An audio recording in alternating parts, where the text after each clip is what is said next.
you can do, then you must do it.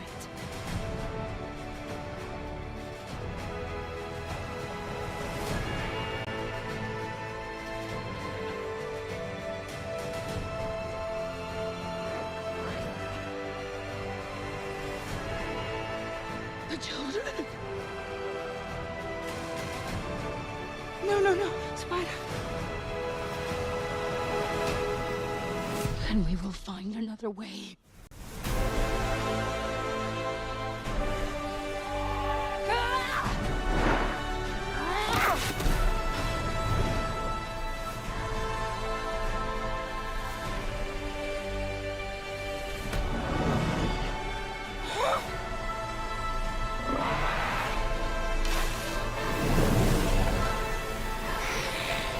Your goddess has no dominion here.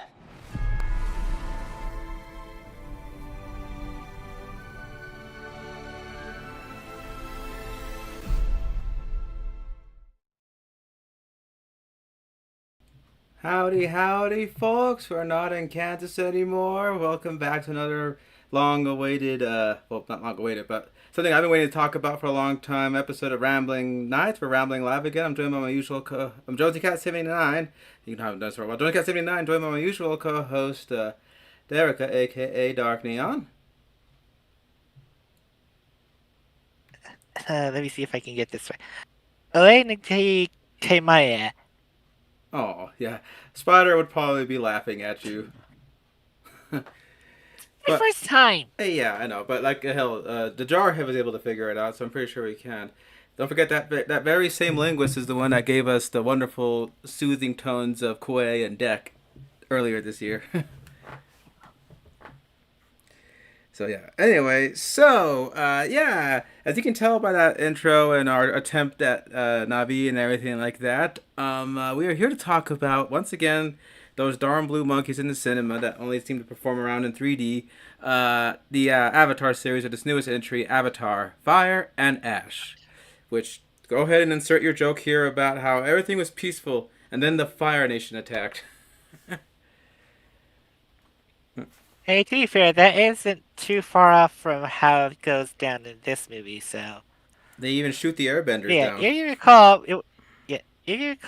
it wasn't long ago since we last talked about the Way of Water, back before I transitioned. So, and funny enough, speaking of transitioning, we decided, of course, as often as we tend to do, to revisit and kind of give ourselves a nice little fresh course on all these movies. Remember, they have like their newest entry coming up, and I have been. It's big spoiler news. I have been on HRT these past few weeks. Congratulations. So my brain's kind of been slow. Thank you.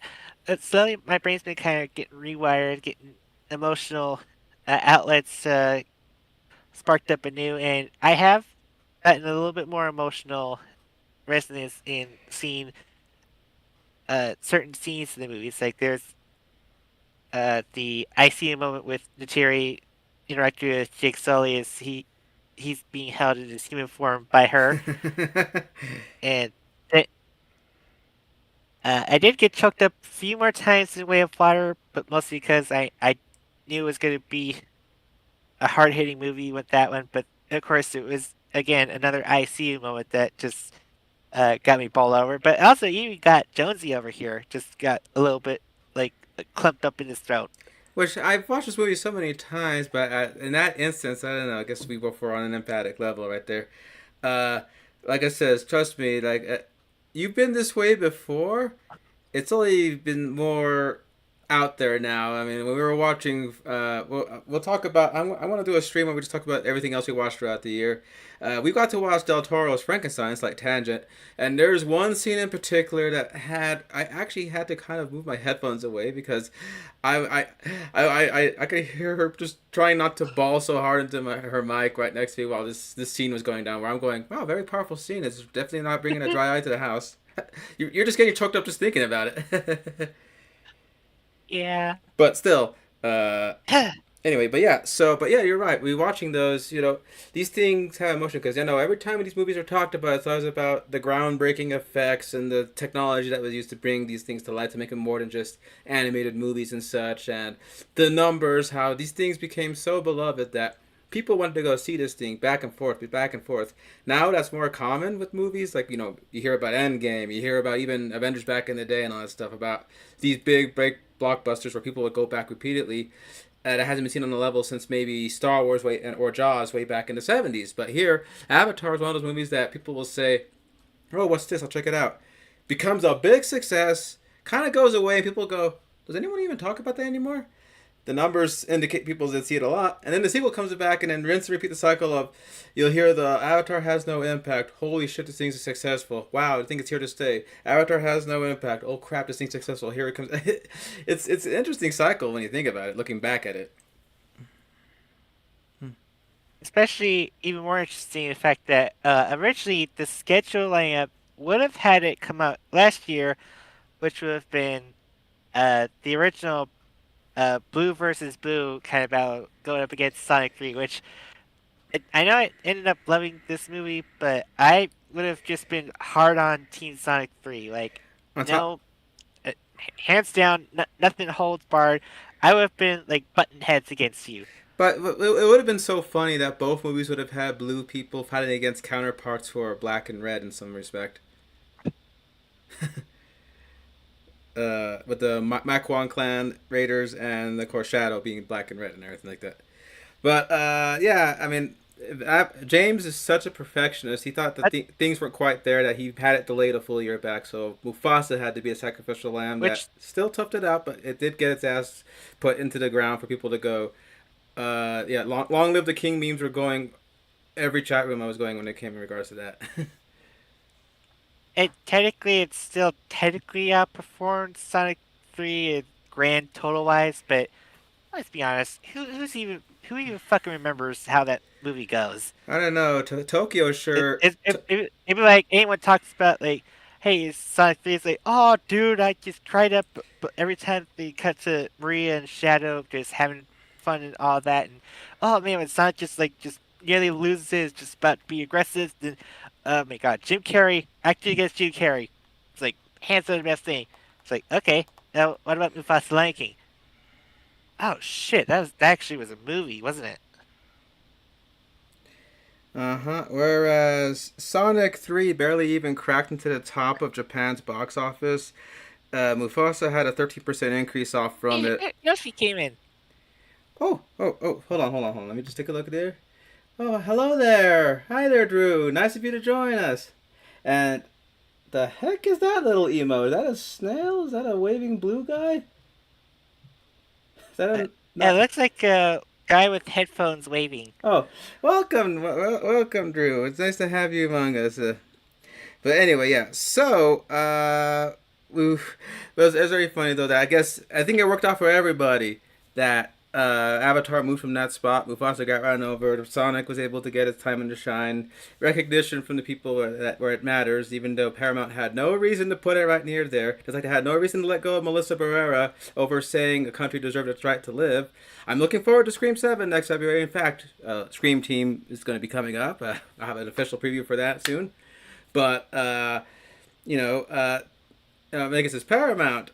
They're not known as the paragons of good decisions when it comes to canceling TV shows like some Star Trek shows, to trying to spend all their capital trying to buy another fish that's in the water, only to get by an even bigger fish. But I'm sure you're all tired about hearing about the Netflix deal.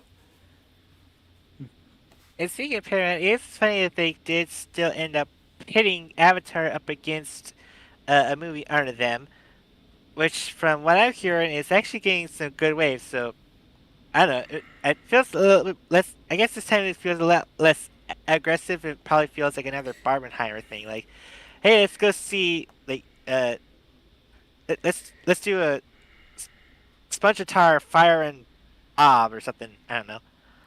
Let me just take a look at where it landed. But all I know is that BK ended up bringing back that little cross promotion with it, and they, like most big Oh companies. man, they used to do they used to do press promotions all the time. I collected like all the SpongeBob toys whenever they had like they would do the Lost in Time or uh oh what was it like there okay there's one was SpongeBob went back in time and oh yeah I think it was like the Wild West one I think but It was it definitely was was that the one with Keanu Reeves as, like as the there's tumbleweed?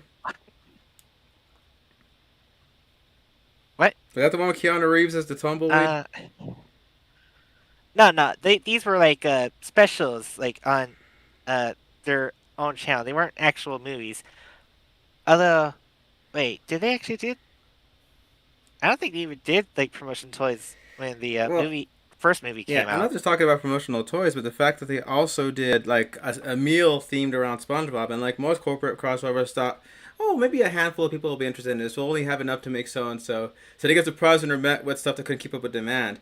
I heard the same thing's happening to McDonald's with its Grinch meal. I tried to get Gritchfield, they're already sold out. So That's it's like, oh, okay, whatever. yeah. Anyway, It's like make any promotion for the adults and they're gonna be sold out instantly. mm-hmm. But anyways, so Actually, a going pack. back to Avatar, another thing we did have a way to get ourselves prepped up aside from rewatching the movies and possibly in Joe's case booting up the video game. I still haven't because it takes forever to put in like the default data in Uh, to my game systems, small and little I don't want correct. to sit through that. Small little correction. It appears that SpongeBob was only fourth place, just barely above Zootopia. It's got itself outflanked by a mini religious film called David, which is about the story of David. So that ended up taking number two this weekend. Huh. Well, I only meant it was getting positive and like it's got 90 as opposed to Avatar's 70. So Yeah, people are really mad at this one for whatever reason. They're saying it's the same thing, which I just listened to an Avatar Stan's review of it where she admits, I try to be as unbiased as possible, but I'm going to say, she was talking about points saying, why are you guys saying it's just the same movie repackaged three times? Uh, she, it's just this. I hear that and I'm just being reminded by, oh, the House Awakens is just a new home. It's just a copy of a new home. also, what's funny is, Happy 10th anniversary of that, by the way. also, it's very funny when people make that critique when they have a Captain America or Iron Man profile in a 30 plus film series saying, you're just doing the same movie again. But yeah. Anyway, so yeah, we watched that Fire and Wire documentary just because I know it was on Disney Plus, and they said that it would really talk about the new technology used in the way of water, and also that they promised a little peek at the end of Fire and Ash right over there. Which that wasn't the motivating factor. I just wanted to, because I have all these Blu-rays that have all like the behind the scenes stuff, but this is like something that we could both actually share and say, oh, and it's edited in a way that's very consumable. Even with those breaks that they put in it, it didn't feel like it was. It reminded me of when you would turn on Channel 7 on the weekend and they would do like a behind the movies thing. So seeing this thing, even with the having taken the ad breaks on behalf of her having the ad version of Disney Plus, it still was an interesting thing. And hell, it made me gain a new appreciation for some scenes, especially when they mentioned how James took them to the water and had them to be within a bunch of real schools of fish so that they can like get the feeling of what the characters would be seeing. Because he says, I like them to draw from what they experience, and you're not gonna tell them just imagine this. I actually want them to have a feeling so that way they can carry that into the performance, which is like the driving factor for all his. Because he says we're not doing motion capture traditionally. We're doing performance capture, where it's like you're trying to get the performance as 100% on screen as possible, even if they're blue or green or whatever. That was like his driving goal behind this technology. He said. And what stunned me more is how they were able to do mocapping with water. Since like the original pitch was just to try like I think it's called dry for wet. I what think. was the term? It was dry for wet, yeah. Where they were just basically dangling wires, and James looked at it for a minute. It's like, no, no, no. Everyone's just gonna be able just to see and feel the wires on this. There needs to be like weight, gravity. That you need to have like actual people actually know how to fucking swim in a goddamn pool of water. They need to see these guys actually swimming in water. Yeah, the physics, the resistance is something that just can't be animated. and it can't just be like faked for on stage. I mean, I think you could excuse it with something like say Aquaman because it's a comic book property. It's allowed to look fantastical. So, and they do their best to make it look like, whew, but most of the time you can tell they're just standing around and they kind of have to do some animation for their water to make for their hair to swish. But whereas this, no, like when you see them get dragged by the little elu or the skim wings, he wanted them to feel the pressure. Like he actually built a device for them to like ride on, so they can get the feeling of like what's it like driving something that is propelled by the pressure. He even gave a water jet for the ones who play the Metkai and Reef people, so that because they have tails that are strong enough that they kind of do a little swish to kind of propel themselves. That he gave a jet air so that the way that swimmers can propel themselves in a way that feels like if they have a tail. So that Jim is so detail oriented that he thought of every possible problem, and new problems will pop up, and he'll try to figure that out. But the point is, he wants to make sure that the littlest, tiniest detail is not overlooked because it's little things that'll break an illusion. And even in this movie that has a divisive story for some people, they're still saying that the visuals are beyond belief, where they're not uncanny, but they have such a weight and reality to them that you're just saying, I'm not seeing a generated image. I'm seeing this husband and wife hold hands and embrace in a way where you're feeling like they're in the water. You're saying, I'm seeing this for real, even though he said they didn't go to an actual rock encampment, they didn't go on location, but you're just looking at this going, as she was saying when we were watching Way of Water one, she just yelled out the Angry Joe, that looked good thing. When it was a simple scene of Loak riding with the other boys out of the reef and just going over wave swells that you were just going, when Jim revealed that none of the boat scenes were shot actually out in the ocean, you were like, yeah, I think you might have, I didn't hear as much feel you double take, like, wait, what? when they mentioned that. But yeah, it's always a good refresh way to like get yourself to get context of how much they put their fucking ass on the line and explains to you exactly why it took them almost basically what felt like 10 years to get any traction made. Most of that was R&D. Like Jim was just trying to research so much stuff, and even you said as you're watching it, I'm now starting to see why this took so long to come out. Yeah, I think you said those exact words so to me. worth it though. And you said that It's so worth it though because it's as I said like back at the Our Way of Water review, that this was the movie that actually made me be more of a like I enjoyed watching Avatar, but it wasn't like I'm frothing the mouth to see what comes next out of it. It's like okay, I think I got my fill of it. If there's nothing else that comes, I'll be happy with it. But then Way of Water did come out, and all the years of waiting got me curious to know how things go off with that to follow up on this. And I walk away going like, well, shit. Now I think I might be a fan of this franchise. I was always there from the get-go, and I'm like, no, trust me. Like, okay, I'll say it right now. Between Dune and Avatar, if I wanted to say which one I wanted to keep going, I'll say right away Avatar. Because I know Dune gets interesting and it got weird books and stuff, but I'm just going... And Timothy Chalamet, very talented, but I'm saying right now, Avatar. Like, if I had to pick between water and sand, I might have to go the Anakin route and say everything here is soft and cool. Alrighty, then. I still can't wait for Dune Messiah, though. Yeah, that's going to be nuts. That one's going to kick fucking ass. Alright, then. So, we talked about the lead up, and what's funny is the trailers have been coming out, and I guess they're not enough to make people go, oh my god, but I've been telling her every time, the fact that they used the motif of the falling of Home Tree and the death of the Tolkuns as the motif for the main trailer, I kept telling her, they're gonna cut our heart out, aren't they? They're gonna cut our heart out and eat it right in front of us and say, it's a good time. And she's laughing because she knows specifically wording. I did end up crying a few times in this movie, so I think you might have... I think this might be the one rare time I want to say, like, I guess the phone's for you because it's ringing. Oh god, I called it.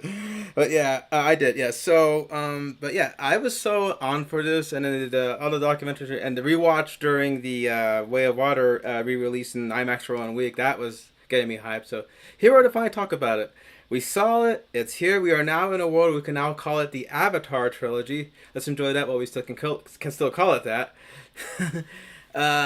And let's go ahead and unpack our thoughts about it. Like first off, I think if you can't already tell by my tone already, I was on board with this movie, and I can already see why there's a split. Because at this juncture, if you're either locked in or you don't get it. That's the either locked in or you don't get it. And if you're locked in, you're going to get a lot out of this. I'm going to say that right now before we get into like spoilers and deep discussions. So, if you've already liked these things and you want to revisit this world and just get lost in it, because you described this as a good movie to get lost in, and that's the best way to describe it. You got to let it wash over you like a wave. If that makes sense.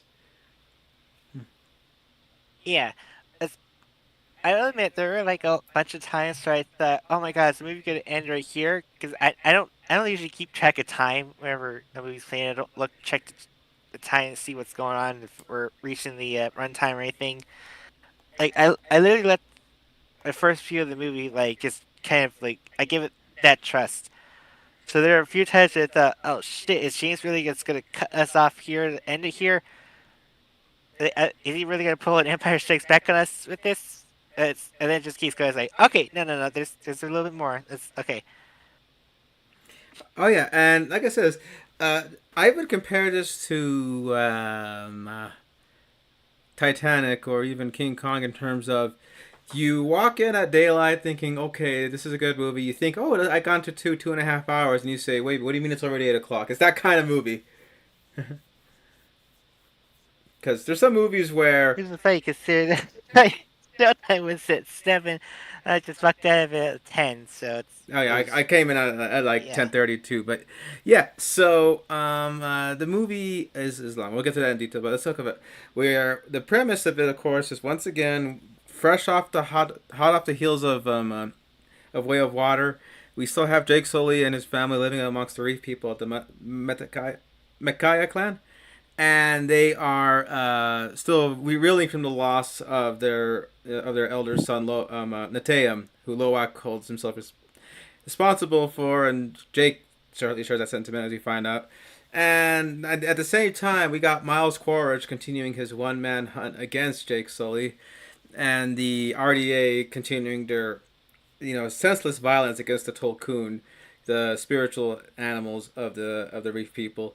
So Because fresh reminder of why the Tokun has in their brain glands apparently the means to just completely dead on stop aging for humans. Amrita, which comes from a Sanskrit word, I believe, that means eternal. I think. I don't quote me on that though. I gotta double check. But yeah, I know that's actually more clever than unobtainium. unobtainium. But again, as I just said when we rewatched the first one, I think like okay, I have to assume that the real word was something that he just forgot, so he just always just coined the term unobtainium. Which Kind of like how in the Spider movies they just call like any like thumb drive or key as a goober. yeah. So we got that going on. At the same time, we have the mystery of Curie and her connection to the one human, the son of Miles Quaritch and Miles Socorro, aka Spider, and having to deal with the fallout of Way of Water. This is very much a follow up to Way of Water, in a very truest sense. It's not like we let some time pass and we're going on. No, this is like right after that ended because they're still in the mourning period and all that kind of stuff. So, So, so basically, it's just like Last Jedi following up immediately after Force Awakens, mm-hmm. or Incredibles 2 immediately following up after Incredibles, and I just realized both those films have a lot of detractors, and I'm starting to get the sense that people just hate no passage of time ever. It's just like they want gaps. Apparently, that's all I'm getting out of this. Anyway, but yeah, so so what happened right now is that we got that usual flare up going on. At the same time, we have the fact that a new rogue element has been included in this struggle between the Na'vi and the Earth RDA with the Manquan clan. Guy people. the Manquan clan, which is the also known as the Ash people, and then we start seeing that all unfold because a lot of this really is about consequence. What happened with them sinking the Sky Dragon at the end of Way of Water ended up leading to a lot of fallout for the Tolkien. We learn about their ways. We see the fallout of the loss of a son on the family strain, where it gets. We all talk about how slowly stick together and family is their fortress, but you see a lot of that put to the test of like, oh, really? Let's test that theory. Will you still like them for this or that? And sometimes, I mean, you really want to tell some of these people to take a chill pill and just breathe for a minute with how, but real family dynamics are that messy, especially coming off of such a great loss. Because again, Neteam was the firstborn son, and he was always the one that would actually, Jake would scold Loak for getting into a fist fight with the kids, but then he'll ask Neteam, "Did you mess up the other guys pretty well?" And I still remember that you actually had to correct Loak when he mentions how I can't be the perfect soldier like you. So I think Neteam gets just as much yelled at as you do, Loak.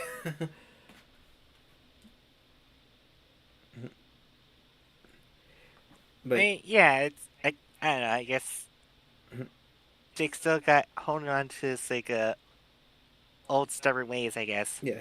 But no, wait, none of our heroes become bad guys where you just hate to see them on the screen. I'll tell you that right now. But Jim is not afraid to put them to the Well, ringer. one almost kind of, but she definitely gets her teeth kicked in to really wise up and go, "Oh shit, what the hell am I acting like?" Yeah. And James is not afraid to go there. We saw it with even something as far back as Terminator 2, where he was not afraid to make Sarah Connor turn into a Terminator herself, and she had to go to think with the mindset of stop Skynet from happening, the same way Terminator tried to stop John from happening. She's all, kill the creator, no Skynet. Even though I'm pretty sure the T-100 could say there's still a possibility of someone else picking up the Dyson research, even if she did go through with it. So congratulations, you just blew away a father friend of his family for nothing, and the world still ended. Like that would have made her feel 10 times worse. So Jim is always not afraid to push the envelope for these characters in terms of like how far they're willing to go for what they believe is right. And so And yeah, a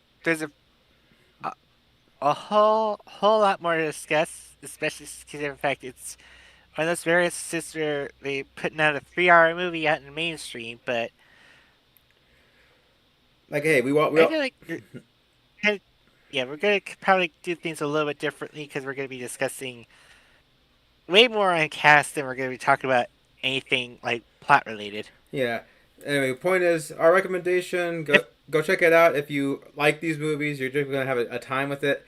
If you never liked them, I feel like being Stewie in that scene where the guy was playing Pictionary and he keeps calling the sketch a jackal even though it's clearly not, and he goes, "It wasn't right the first time. Why the hell would it be right a thousand times after?" So if Avatar hasn't gotten you by then, and do you get it? Like, yeah, I remember that clip. yeah, but yeah. So with people saying how and every time I see a negative review and the person admits right away, okay, and I've never been a fan of these things. Like, did you think this is gonna be the one that finally turned you over? Like, this is definitely deep in the fandom. Like for fandom to be like you're either with us or you're just not in the party. You're not in the pool. So I mean, to kind of play devil's advocate, it wasn't until a second where I actually was more hooked onto this franchise. I mean, it was kind of just lukewarm on it with the first one. It's like, oh, that was kind of cool. There was a second one where that one well, you actually are kind of hooked me in. you're a common story because a few reviewers I knew that I follow, they admitted how first one was like, oh, okay, I know, or Grace Randolph did not care for the first one at all, but she fell absolutely in love with The Way of Water.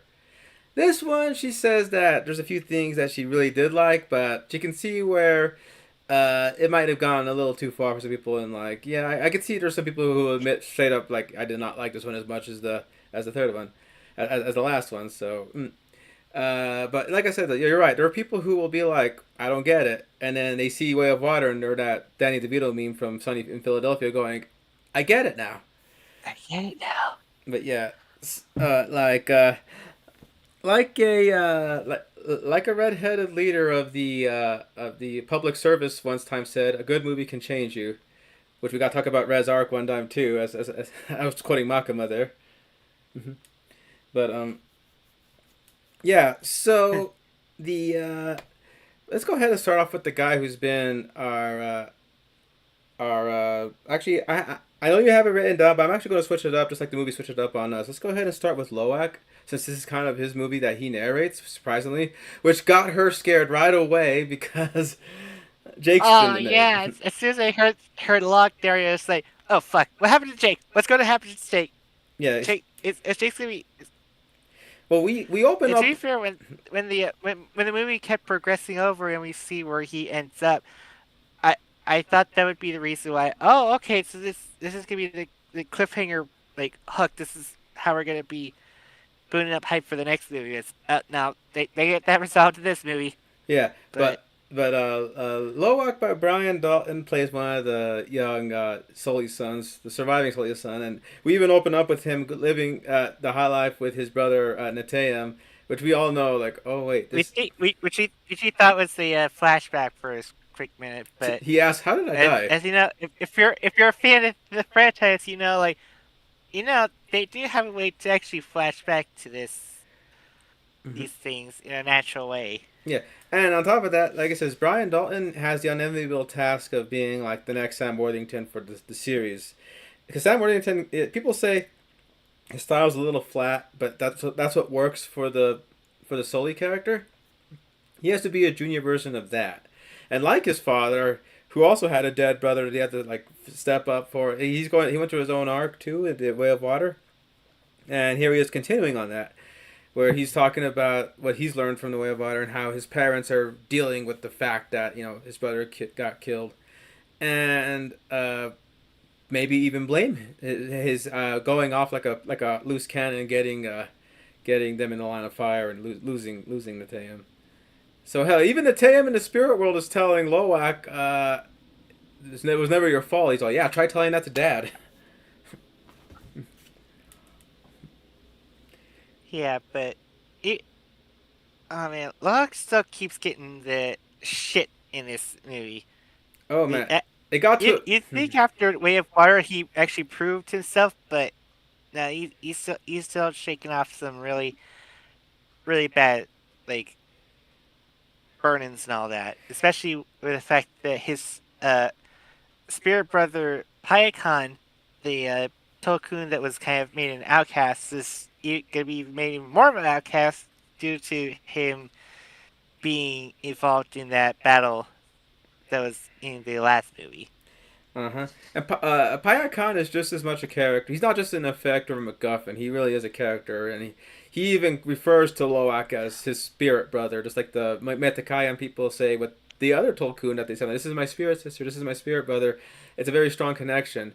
It's kind of a found family type thing too when you think about it. So uh, the fact that he knows the truth and you still have the older elders and the other Tolkien saying, he kind of violated our ways. He caused more killing, and that led to the death of your brother, like all stuff. And even he's thinking, he's trying to speak for this Tolkien that has already been seen as an outlier, as someone who has, Tolkien believed that killing was just a big no for the big whales, and Payakan did it to save Loak, but yeah, in his eyes, he broke like big commandments. In fact, I'll say this right now: this movie is very much, I think, a faith movie because it talks a lot about having faith, or when that faith can be tested, or when is that dogma too restricting, which in this case is the Tolkien way being one of absolute pacifism, even in the face of their species being hunted down to extinction.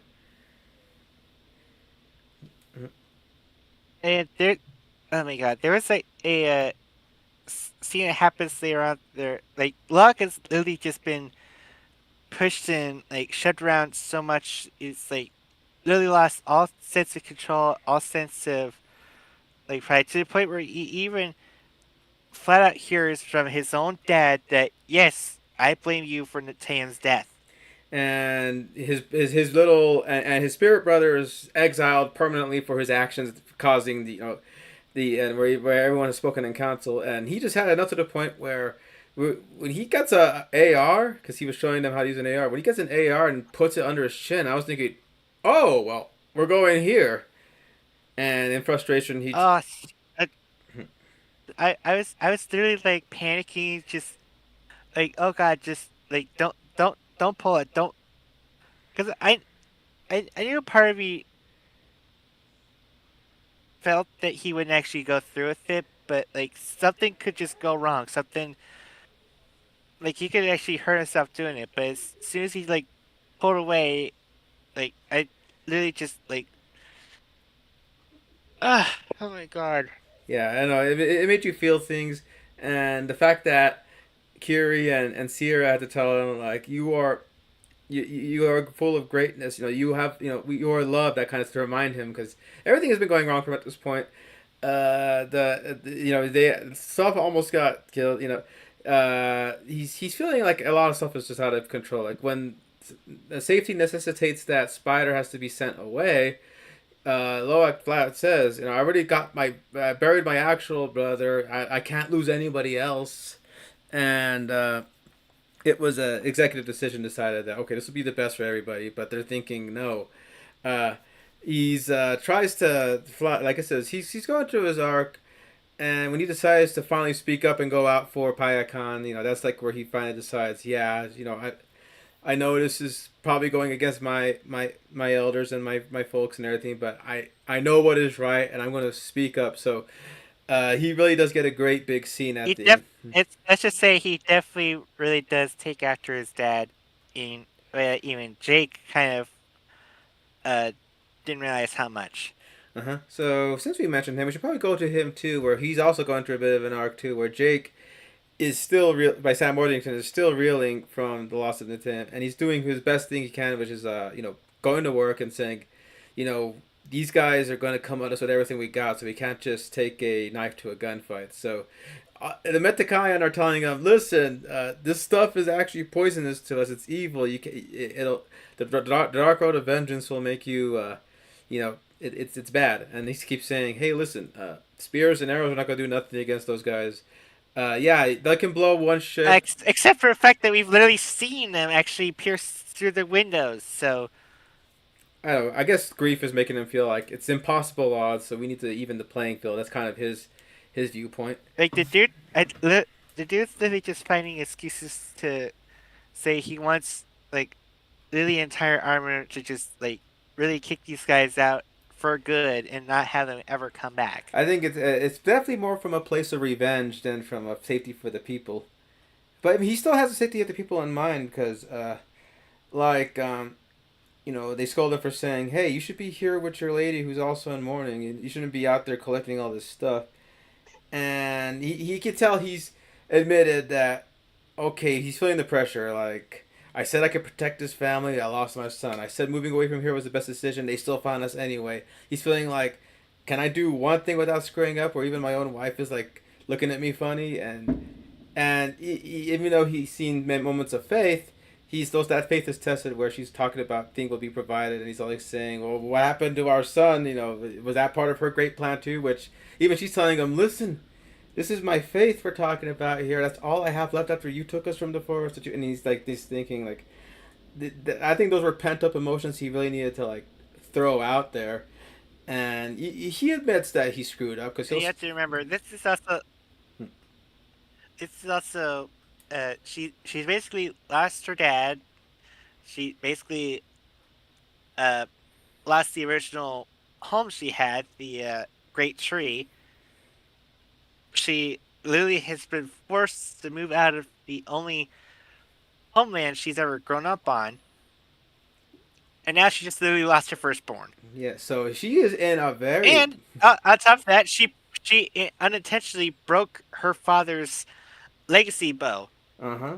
So it's basically just in her eyes, she's just got her dad killed twice. And she's like, so, and Jake is trying to be the supportive husband. You could definitely feel that the pressure is on him. Actually, I think we might as well just bundle Naturi with Jake in this because a lot of stuff happens with them together, and their dilemmas come from playing off of each other. So, like for example, poor Spider, has to go through continual battery checks. There's a point where his battery is going off, and they have a spare mask normally nearby, and everyone's panicking and trying to find it, except for Naturi, who has a look where even Jake kind of gave a look of like, "Baby, you didn't." Like they don't have to say nothing, but you can tell by the eye gestures, which is again, this is such a big testament to that mocap technology and Zoe and Sam's performance against each other that you kind of get those cues. And when and when he wants to like he vents on her saying, "Is everything I do wrong? Is that what you want me to admit?" It's like it goes into a very uncomfortable territory of like you don't like him because the Sky People killed your son and you hate them. Does that include the part of me that was in there too? It's like you're going like, goodness God, Jim is willing to go there with the problems where he's like, listen, Yep. listen, like I'm always alien, even with this skin. Like, are you still gonna look at me funny? You think whenever our kids screw up, that's from the human part that I gave them, and it's just like oof. Also, even Tonowari's telling him like, look. I know you want to do the human way, but that's not our way. What we really need is the rider. We need Tarok Makto to come back, where he admits that when you bond with a beast like Tarok Makto, you kind of share the bloodlust with it. And he's thinking, yeah, I'm never riding that thing again. Which I'm going, joke's on you. The trailer already told me you will. But that's an interesting dynamic you never think about, where you go, huh, like what is it like to, because like you not only do you feel the creature, like as the way to describe it, it's like like feel her lungs, you can feel the ground, you can you're in simpatico, so you're able to move together. Everything like when he's flying with his Ikran, or when he's flying with Toruk. So when you got something as strong as the Leonatrix, like that does make a question about I think the door swings both ways with how they feel on that one, right? Yeah. But yeah, ultimately Jake has to once again have to deal with that son of a bitch Corch, uh, so blindly hunting him down. He easily becomes the white whale to Corch's Ahab. uh, Captain Ahab. But what's interesting is that I guess Jake is tired of the fighting to the point where this is something we'll get more into about this in Quaritch, but this part. But Jake actually tries to break through to him rather than kill him any chance he gets. Keep telling him like, "Look, man, you're not really seeing this world the You're way I clearly, do." yeah, you're. I know you're clearly not the Quaritch. That guy is dead. You're something else. You do have his memories, but you have something different. You have something that he never got the chance to have, And like being able to experience and explore Pandora without the use of like a bubble mask or anything like that. like he's telling him like this world can actually offer itself to you, and the fact that it's crazy that rather than try to keep killing Quaritch, because I think he knows that killing just means more killing, he's just going with look, you saw miracles today. You see that I like that it's refreshing that he's trying to at several points convince Quaritch, listen man, you can be better than this. You're not that asshole like that we helped kill, years ago. You can actually be someone better. And you might as well be talking to a wall at points, but you're still going like, I think it's pretty big of Jake to try and reason with him in that regard.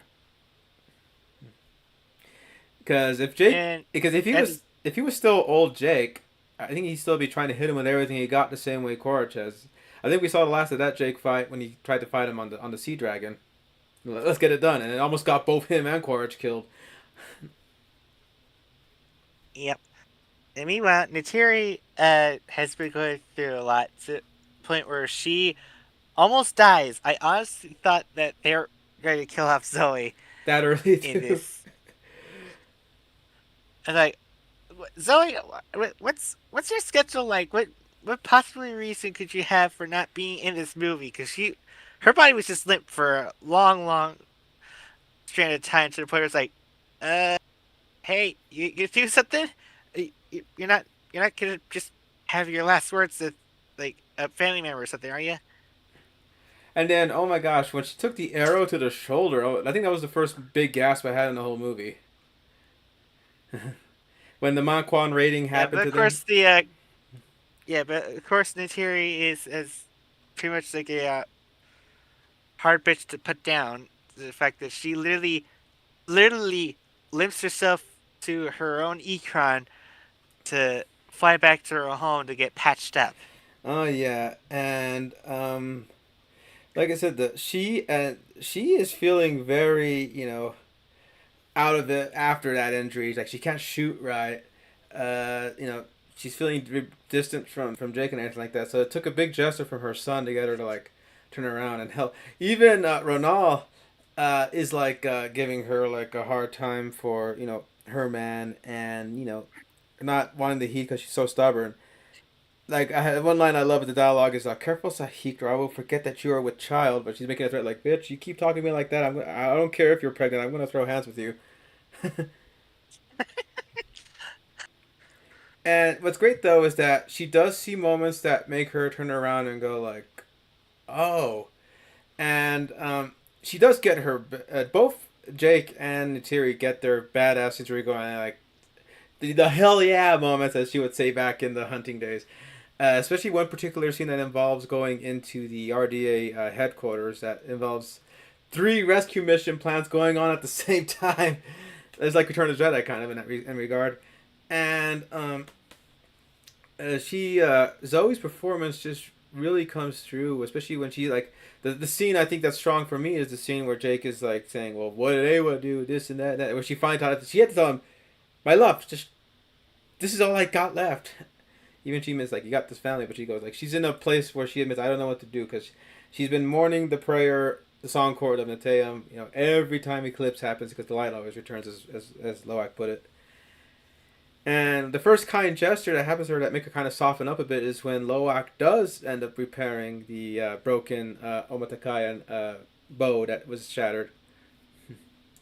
Now, another thing too about Neytiri is that actually we get a mirror image of them with the Varang and Quaritch, where this is what would have happened if like Quaritch is Jake if he never saw the trees for the forest for the trees, or however that saying goes, and that he's just single-mindedly dedicated to the mission.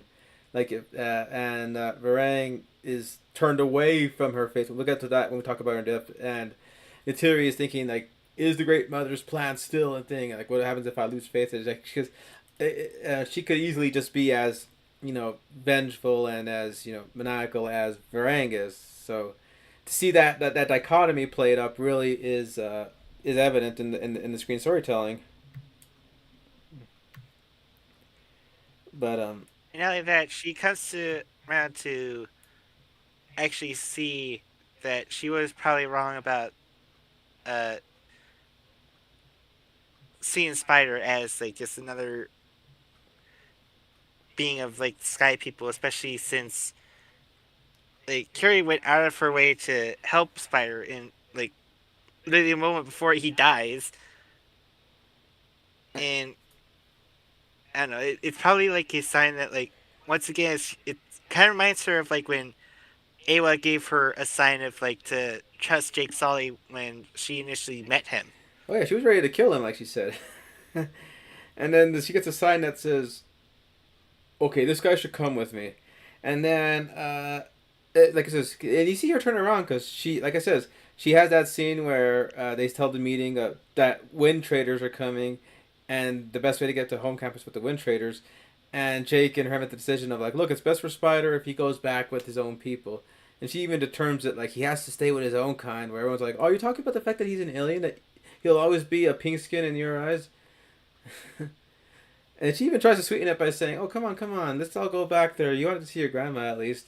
But yeah, she still that again that tense scene where Jake admits like, "Look, I'm alien too, just like him. Are you always going to see past that? Is that because that she just is broken because she like yeah, that's the scene in the trailer where he tells her you can't keep living like this and hate, where she admits with her thing, I hate what they did. I hate their pink faces. I hate the insanity. Like she's probably been holding that in for a long time. So to finally get that out is like, ooh, chills. That's all. Just chills. Especially since in the extended editions, you also get the added context that she once had a sister before. Shot by the Well, sky people. yeah. All right. So, but they get a great arc, and she gets a great scene with Ronald near the very end of the movie that I think cements her character of either choosing the path of vengeance or the path of Awa, and she does do something that will help her, I think, kind of sort of redeem her in those eyes when we get to that part. So now we got Kiri, played by Sigourney Weaver, Queen over there, uh, who's a real champion for trying to be in her almost pushing 70 and having to play in the angst of a teenage 16-year-old, and do it convincingly too. And not only that, but behind the scenes, she's literally that is still her going in like the deep water and like doing this. But then again, this is really her first rodeo now, technically. Mm-hmm. Alien Resurrection, she had that long, but they at least had air tanks in between points so that they could stay there for hours, but they'd have to like breathe and scuba. But yeah, so she admitted her most peaceful moments were being underwater and just doing, like there's a scene where in the second movie where Kiri has to summon the Octolings, as I call them, into to help save her family, and Sigourney admitted she could just be there for hours just doing that, and they had to remind her, Sigourney, we got to go up. So she really inhabits the character. And even Jim said, I get annoyed when people tell me that, oh, Sigourney voices Kiri. No, no, no. She is Kiri. She does most of that. Although, with all respect, she does have a body double to do some of the more acrobatic stuff for performance. I'm pretty like when she had to hop on the tank and say, hi, Mom, that was... I think Sigourney was portraying Grace in the tank, and another like able-bodied person that was in the same role, who also played one of the Ikran riders, like the main Ikran riders, for the leader of the tribe. She was the double for Kiri at points. I'm pretty sure they needed a double of Kiri for one specific big plot point that happened, where we were going, okay, either Jack Champion was the luckiest son of a bitch in the world, or they had to see someone else for that. Okay, but she is still grappling with how, ever since her seizures and ever since the stuff that happened, she's feeling really out there, outside of herself, outside of the clan, outside of even the Eye of Awa, because she tries to pray to the Great Mother and feels like she's being hidden from. Like there's a great truth that is being kept from her. The great truth is, if you're a little bit keen-eyed and paying attention, you kind of already know the big twist of it, but is to say, Curie has to undergo a big hurdle in having to deal with, like, knowing that she's a little bit more in tune, more sensitive to, like, the natural world of Pandora around her. Well, hell. And technically, most Navi are, but she is way more in tune to the fact that she'll just be, like, drifting underwater without needing to need that much air to breathe, then she wouldn't look like she's affected by it. And she's able to like talk to the forest and fauna in a way to help her command on a great level. Like when the submarines attacked in the previous movie, she managed to summon these giant algae and enemies to like eat the boat, break the boat, and then capture the drowning crewmen, which were the guys who had bullied her earlier. Are like, oh shit, don't piss her off. So here she is grappling with that, and they're telling her that her best buddy Miles has to be sent away, Spider, and she's thinking that's not fair at all and anything like that. So that, and when they get separated due to the Makwan Raider attack, she really has to like look out for him and everything. To the point where she probably did something that nobody ever saw coming. She actually gives Spider the means to survive on Pandora naturally, without a mask. Like no air tanks, no like Navi body avatar to pilot in, nothing. This is literally Spider as he was born, as his own being, able to breathe this toxic Pandora air, which has been touted many times over. That if a normal human breathes it for 10 seconds, they're going to go into a cardiac arrest. And then they're dead in like 2 minutes. I think that's what the drill sergeant said.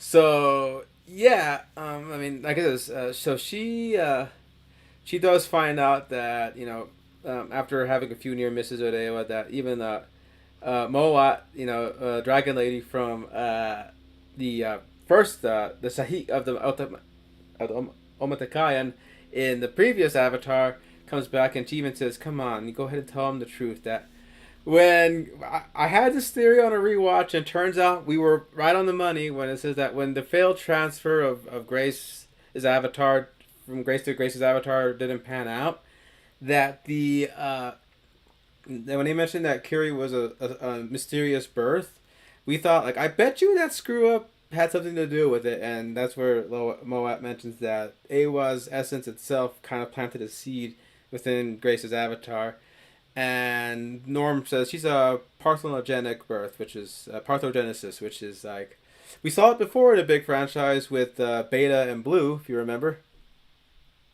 Uh-huh. So and I had to do the Doofenshmirtz joke with my friend. He laughed when I mentioned the whole. If I had a nickel for every time Sigourney played a clone of a character that she previously portrayed that had passed away, I'd have 2 nickels right now. Ripley ate. So she feels even more outcast when she finds out that I was just a freak accident, a clone, I guess. And they're out to admit, no, no, no, no, no. This is the will of Awa.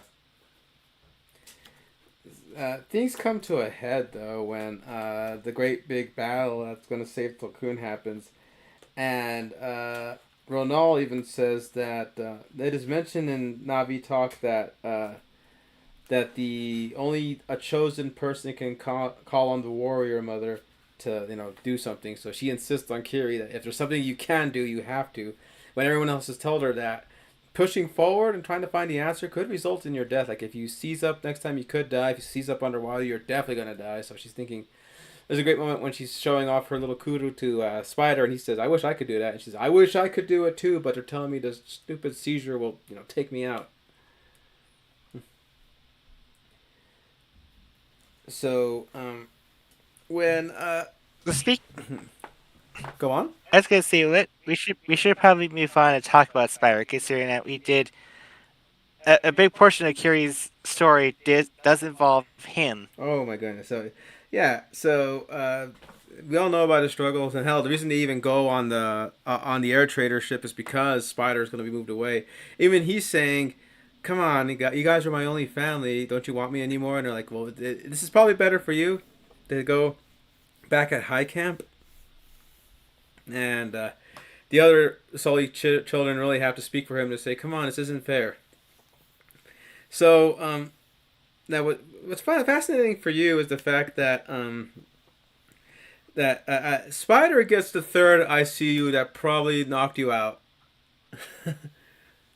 Yeah, But it seems like every time an Avatar movie has like an ICU emotional moment, it always just breaks me apart because I'm sure there is see one. the main core reason why is because it always is about being able to see someone for who they are, something that they're actually meant to be, rather than how like everyone else like apparently can see them as. As Norm says, I see you in their religion is more than just saying I see you right in front of me. It's more like I see into you. I that's what I'm seeing. So when they tell you I see you, it's not just something that's just thrown around willy nilly. It's like a recognition thing. So like this. Like in the first movie when Interior says that to Jake, she's saying that to him, his original human body, because she's still despite seeing like this pink being, this is the same race that she literally fought a huge battle against. Like this man is of the same species. She doesn't see him as that. What she sees is the uh, Navi warrior that she stood by training with, like seeing him like struggle, having to get his ass kicked by different mounts, but eventually rose up to actually be worthy enough to soar through the sky on an Ekron. Mm-hmm. So It's essentially kind of like seeing him as who he wants to be rather than what the world and society originally deemed him as to be. so So you can obviously tell there's a little bit of a trans community like vibe I get from it. especially when Spider almost nearly dies, Kiri has to do something radical that ends up like altering his chemistry because she takes one of the spirit seeds, puts it in his mouth, and starts doing a prayer dance to the Great Mother. That She literally gave him like a hormone treatment. And on top of that, it made a mycelial fungus network grow inside him that's like changing the air composition and blood composition for him to be able to breathe Navi air okay without getting killed by the amount of different compositions in the air. So And at first you think, oh, okay, so this is how they get around giving the humans be able to breathe here.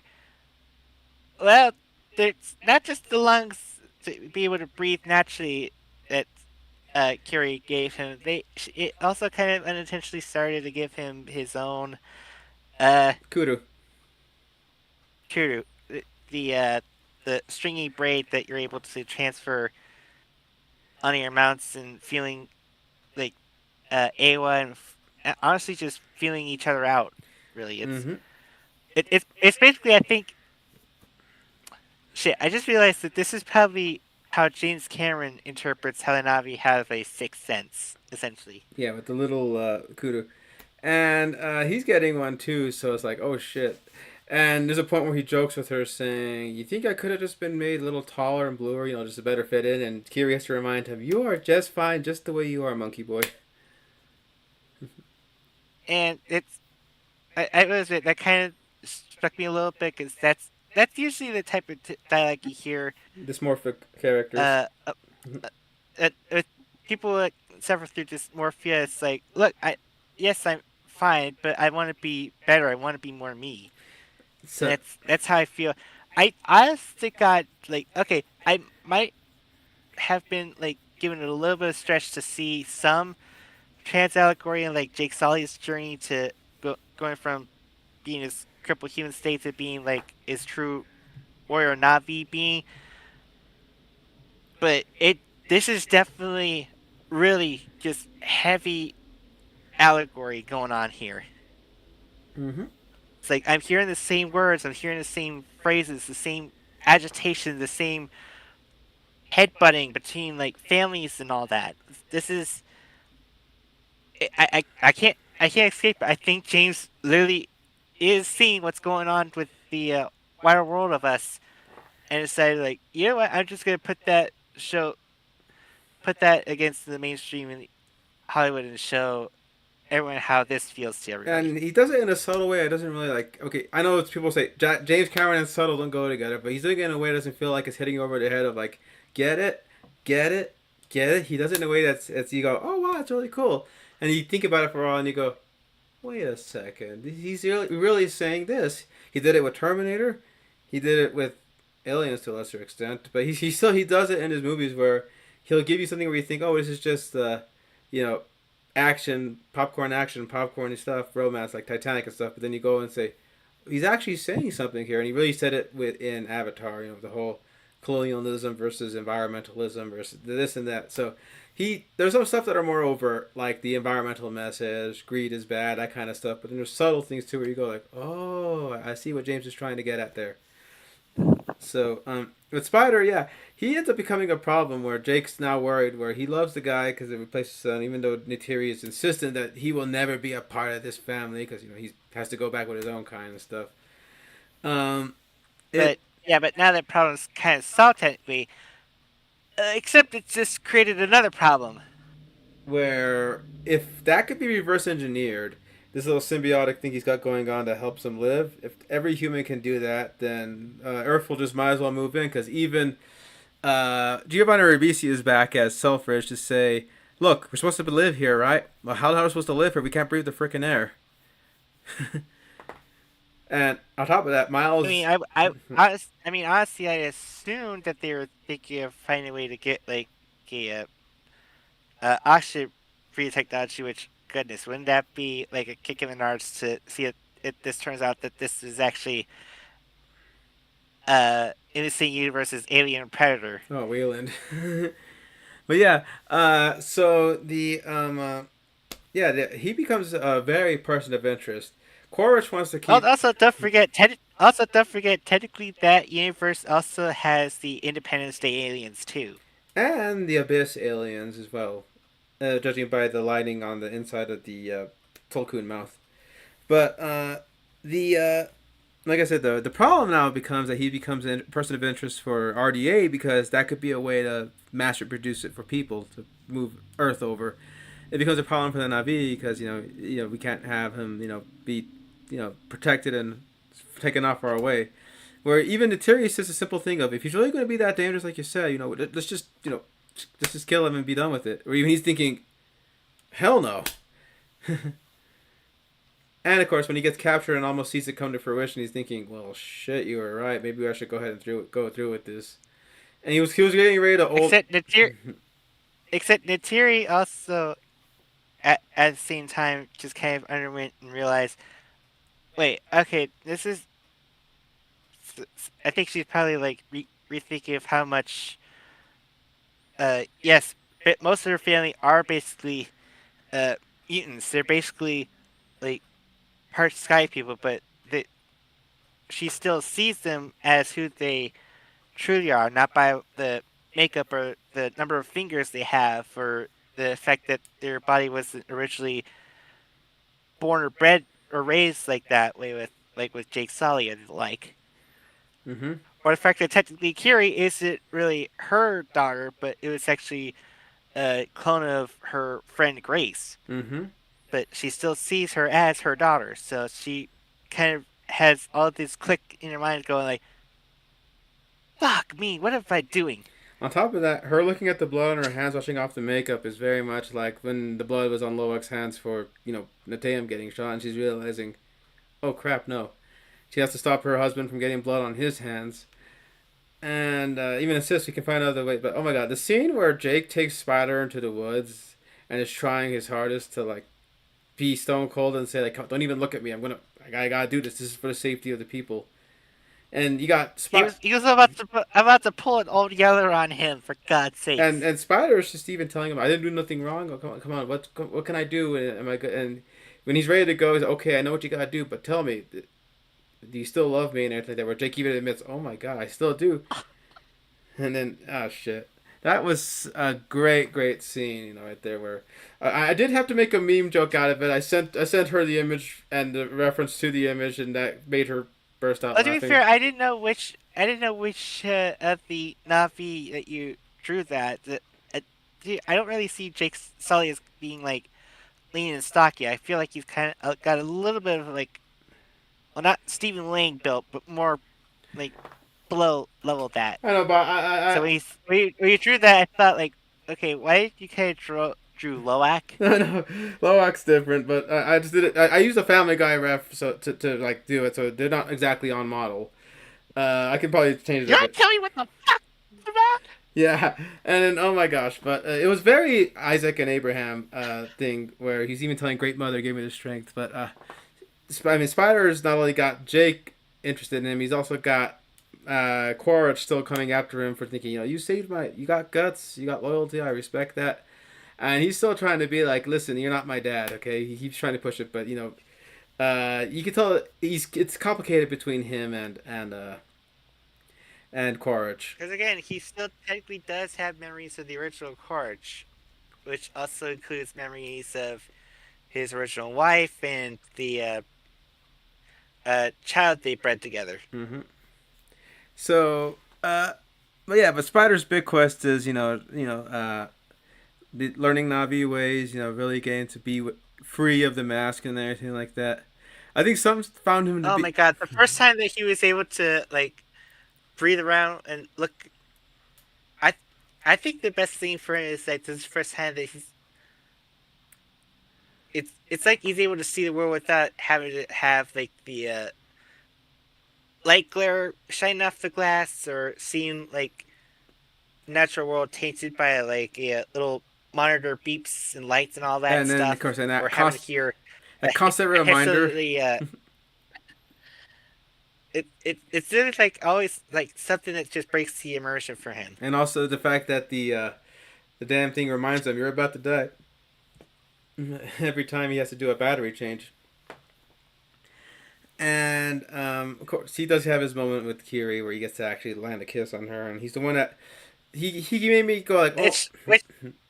Which begs the question: so, how do you feel? Do you feel like do you feel okay shipping them, or do you feel like it's like Oh boy, this is another Luke Leia thing, isn't it? No, I see Spider more as like he's more like Jack Dawson than a brother to he's in fact I think Glowalk refers to him as cuz rather than brothers. So like I'm okay shipping the two. I feel okay to consider the fact that, well, not only that, but they're both technically not even Sullies anyways. Mm-hmm. It's like But yeah, they're basically like it's basically like having two we people probably that were adopted from different we families, should. like just living in the same roof. Yeah. Although I love that James has to emphasize that he's not a Navi in terms of strength or capacity. Like when it comes to like he manages to get a few good arrow shots on some Monquan raiders, but it to no avail because it's like he might as well be tapping them, slapping them rather than like shooting them with a full on arrow because I love he like Quaritch says he's got heart because I love that he's outnumbered and he still tries to pull out his little dagger even though he's got guys who are 3 times his size trying to kick his ass. It's basically like a little corner feral kitten. Yeah. Which, So to be fair, even their claws will definitely give your skin a huge searing pain afterwards. don't I know it? But yeah. So like I says, he got a great arc. I think some people say Jack Champion might have been a little like either too over the top or not on the same level. I thought he worked for his arc what he needed to do with Spider. I can see why some people would say that maybe he takes a little too far when he's like flipping off the RDA and being like, "You buttholes can't do nothing to me," that kind of stuff. But walking around like he knows because he knows you guys need me. That's why you guys can't shoot me. So he's like walking around like he owns the joint, which you gotta love that swagger. But I'm sure if Quaritch wasn't trying to capture, he'd be like, "That's my boy," probably. Speaking of Okay, the so big bastard, oh, a little side mention. I was gonna say maybe we should take a little break and talk. Technically, she doesn't have that much of a big role in the movie, but I know you just still want to gush about her, so you could just bring up Tuck. Oh yeah, took as portrayed by I have it right here. Shoot, as Trinity Bliss, and oh my goodness, she is still.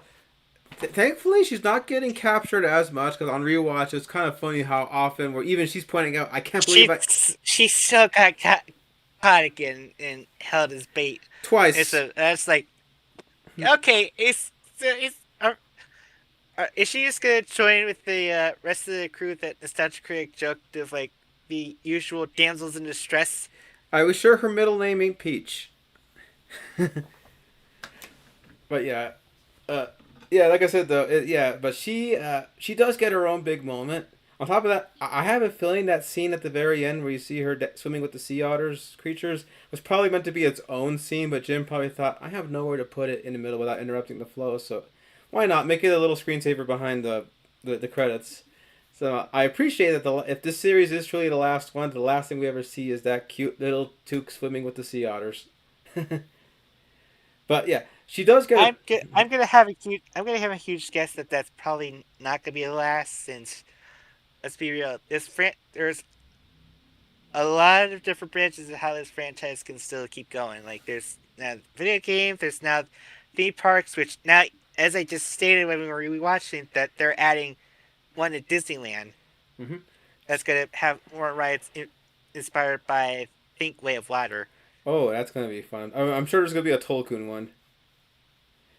But yeah, so then what was the other bit? Yeah, so she gets a great moment. I admire her heart for trying to like hiss and put her little dagger against the Makwan Raiders, but I Jim was always framing her. I'm going, Jim, what are you doing? Like when you got the threat to kill the little one to get them to explain. I'm like, oh come on, don't aim for her. And she still gets moments to be a kid, even though all this stuff's happening. Like you see her play patty cake basically with one of the Metakayan children. It's so cute. So when she's put the threat, you're like, oh come on, Doc. She gets her big moment when Kiri is trying to talk to the Great Mother, and keeps getting pushed back. But then Spider comes in with clutch with the save by linking up with her Kudo to make a double Kudo bond to try to walk up, and it is Tuktiri that ends up being the last step they need to even get to the Great Mother before a missile ends up cutting the whole thing off. But again, Took got to be, yay, I helped, rather than just be the bait on a. I can't believe I got caught Like again. she points out how this is getting ridiculous. I'm getting kidnapped so many times. So also I do love that when they have their Sully meeting about how Spider has to go away, where he said, "Come on, kids." She does a big old hiss at Jake, basically saying, "Don't even talk to me. I got nothing to say to you." All right. So It's like now, a little fussy 6-year-old telling off her dad. so now we can talk about this big bastard who's clearly a highlight of the movie for me, actually, and that's that son of a bitch who refuses to die. Miles Quarch, played by Stephen Lang, and even Jake's like, "No way, I killed your ass." So, like, I've been killed many times. They still keep coming back. uh-huh, yeah, and oh god, I love how the military is looking at him sideways now, even more after his last fiasco. But just give me a ship, I'll go ahead and grab He, Sully. we can't give you a ship. It's sliding in the bottom of the fucking ocean. And I remember when we saw the preview, it was a scene right when the Mach 1 Raiders kidnap the kids, and Spider's already breathing without a mask, and there's a part where you see Sully with Quaritch, he's going, how the hell is he breathing without a mask? And you stop, what, whoa, whoa, whoa, whoa, whoa, what's Quaritch and Sully doing on the same side of the field? Yeah, technically, the scene happens a little bit earlier in the movie than we anticipated, and yeah, it's already clear of what's going on. But, oh man. So what's funny is he's kind of, Quaritch not only has his disdain hunt to get Jake Sully, but also to make sure that his, I was gonna say biological son, but it's more like it's a complicated situation. memory detached son. I don't know. But yeah, he really tried to, like, it's fun. Like, there's points where he's got the mission. When he finally got Jake dead to rights after a failed Makwan round, Makwan Raider raid, ends up leaving the caravan destroyed, and Jake's looking through the ruins. Quaritch catches him, and he's like, "Okay, let's go." He's like, "Hey, your son's mask is not working. I know you care for this guy, so let's go find him." And even he's like, "Where is he? Can you track him?" And his buddy Lyle, which Lyle Winfrey's an underrated What are we character. doing? He's like, "Come on, that's not orders." He's like, "Come on, let's go ahead and find the kid." He's like, "Oh man," he says, "You're gonna get my ass killed again."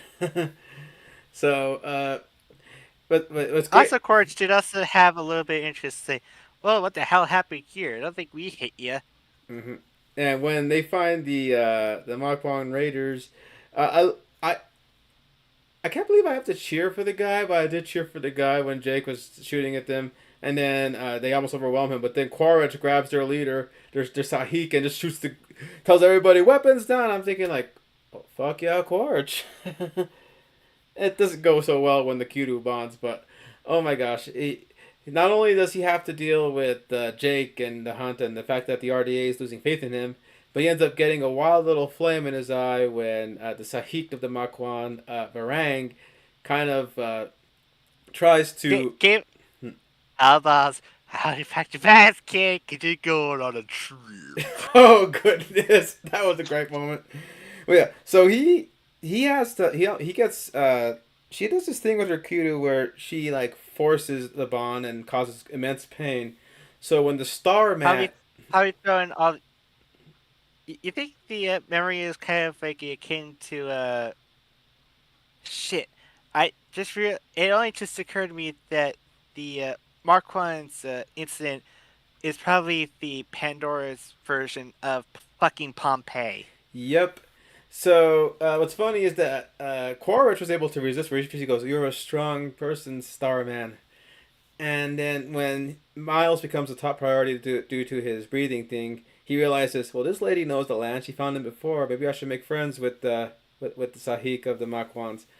And he ends up giving them a little present that is learning modern fire. In fact, even in the preview, when we see Varang mess with the rifle, looking at it like amazed, like, where have you Sweet been? Jesus, what is this beautiful thing?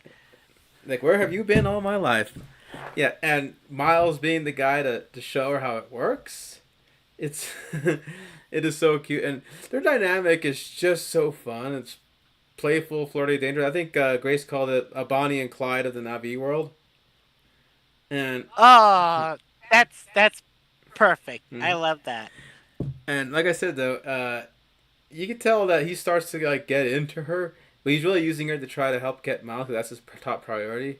There's a point where, and he promises to offer her something that she's never had before. When she says, I could kill you, I could eat your heart, or I could even make you my slave for my pleasure. And he goes, well, it's like a fun weekend, but I'll give you something you never had before, an equal that'll help spread your fire across this world and everything like that. And like I says, that's when she gives the probably the only I see you that actually made you go, oh, that doesn't feel right at all. Yeah, he tells Courage, I see you. He's all, you're damn right you do. And oh my god, we're kind of bleeding into Varang because she's so tied to Courage. But I know you're itching so bad to talk about her. what me? What gave that impression? You're such a simp, bro. You know that. I don't know. Like I says, my friend more You're so. sipping on this freaking bad girl. My friend was also super into her, and he made a joke like, "I'm not saying I have a type, but," and then so I made the joke. I made the joke with him. Anytime Courage was doing some snoo with her or that kind of stuff, I kept playing the Yugi Moto clip in front of him to make him laugh. It should have been me, not him. But yeah, we'll get to that Varang soon enough. But Mike says but like I said, it's complicated because his priority is Spider. Like the part when he has that 1-to-1 with him after, like he tried to give him a damn cheeseburger after the whole lab coats were like experimenting him and everything.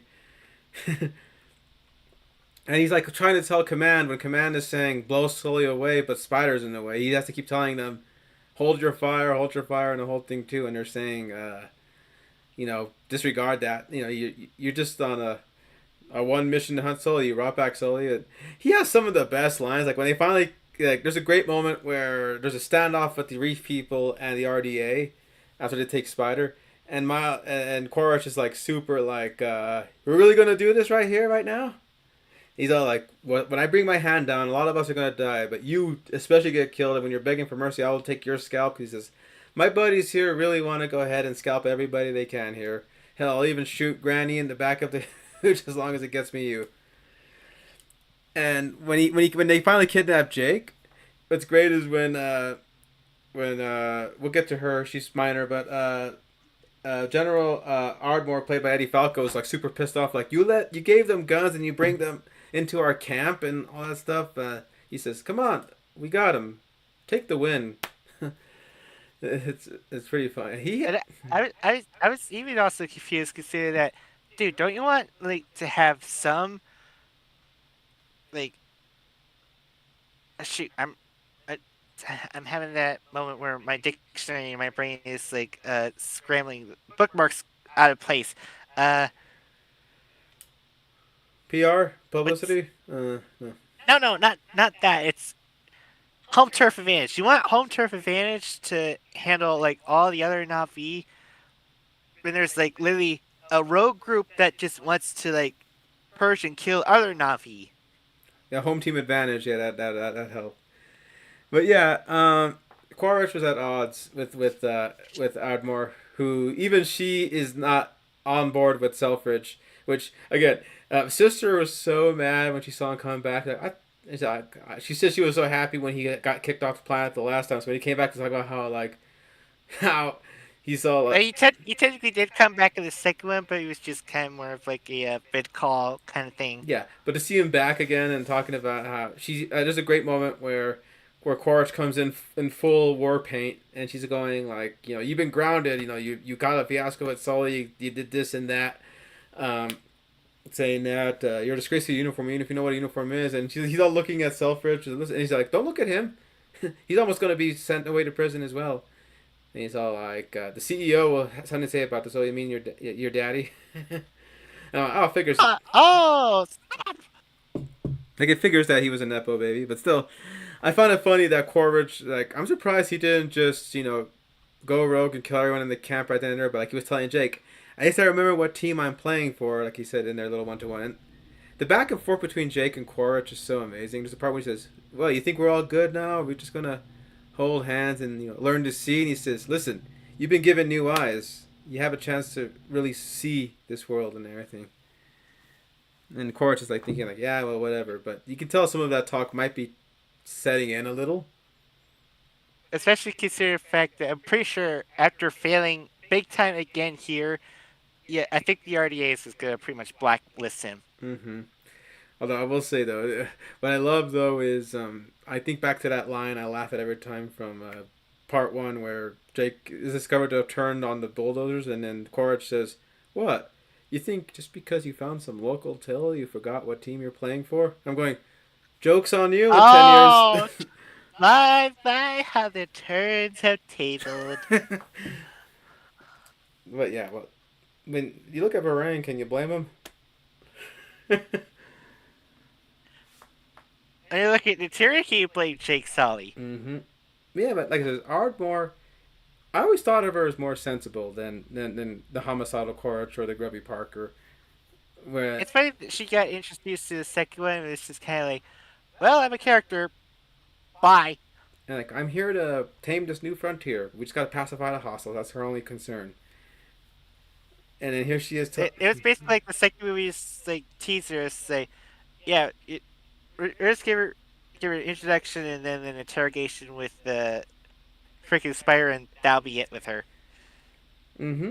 But then here she is, like being more involved and helping push the Amrita hunt with Scoresby. That one armed bastard is back again after Pyakon gave him a quick one Which, too. to be fair, I honestly thought he actually was like dead.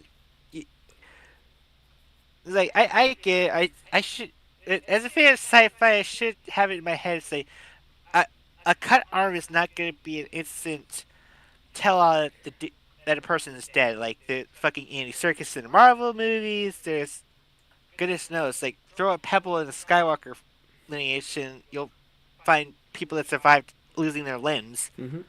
But yeah, so yeah, like I said though, she ends up being part of the final battle, and her ship gets crippled horribly by the Tolkuns, and they finally decide, you know what, fuck this, we're fighting back.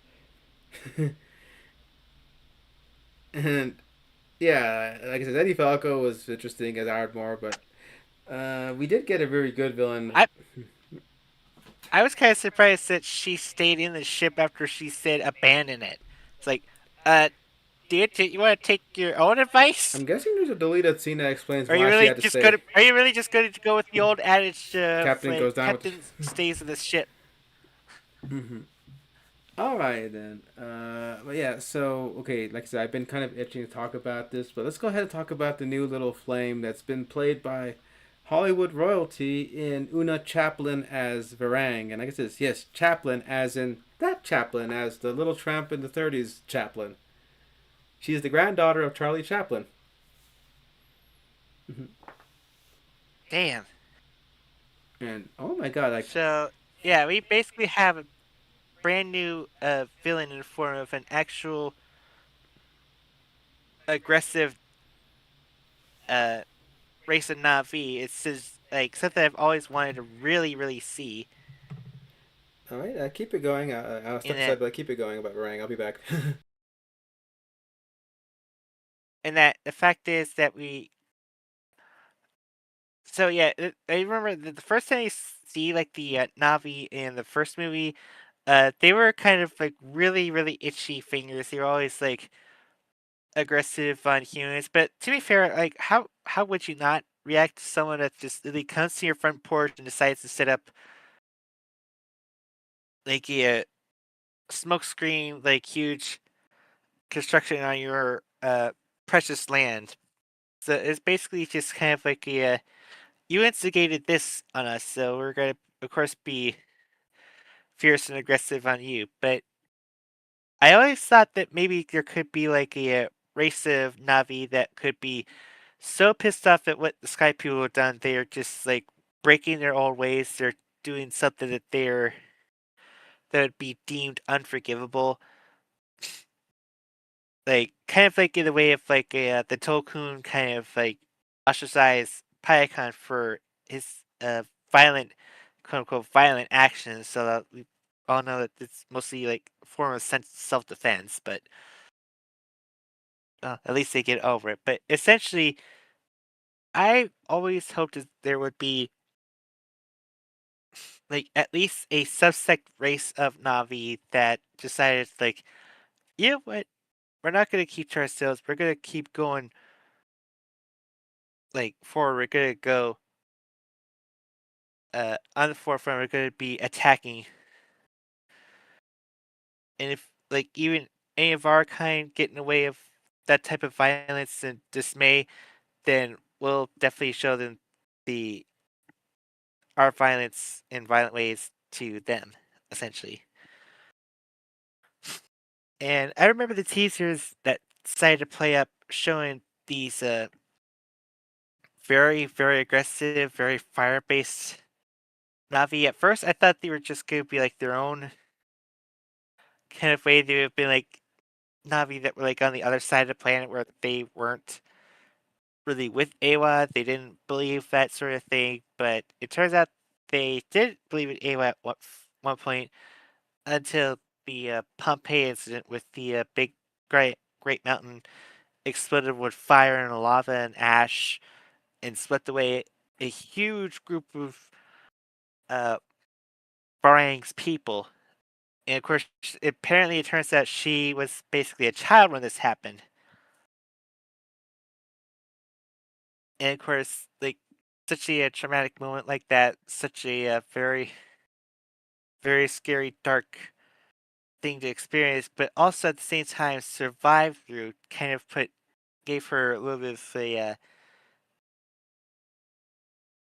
very distinct drive to kind of realize like my own people died in this great surge. They died in Awa's blindness, if Awa even cares anymore at this point. And yet I still live, I still am here. So I am very curious why I did not go out the way with the rest of my people. And of course, she goes up to the mountain, into the mouth of the volcano, and she literally finds, in her own words, she finds the fire. She is chosen by the fire, essentially. And apparently, this enforces her that this is what she was chosen to do. This is what she's meant. She's meant to bring forth that same fire, that same destruction on other Navi and other, even the Sky People, if they get in their way, that they will show them the same ferocity, the same destruction that now apparently even the planet itself is capable of sending, and not even Awa can be stop him. Or at least I feel like a lot of times she's challenging Awa to come out of hiding. But time and time again, she's proven that Awa's like doing nothing. To the point where she says that Awa has no dominion here. It's funny. I'm finding myself talking more about Varang than Jonesy is. I'm sure he would be gushing more than I would at this point, but I have to once again be covering for him while he's out. One of these days, we need to set up like a uh we'll be right back kind of plan for it, or like a break time slate, because I can't keep talking like this, guys. I really can't.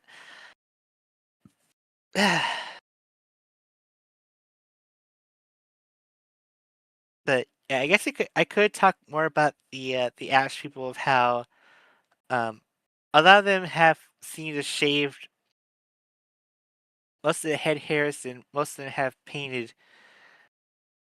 I think instead of like regular face paint that the Navi usually tends to get, they instead use like ashen soot from fires that they had set out in the past, and also mixing with uh their own blood that they cut from themselves.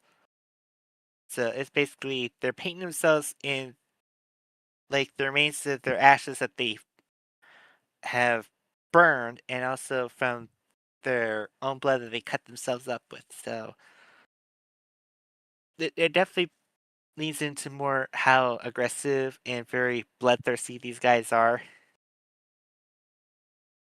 And especially, I also gotta take a moment. I really, really, really love Varang's Ekron. I'm not sure if that thing has a name, a specific name. I'm gonna look it up. The Varangs Ekron.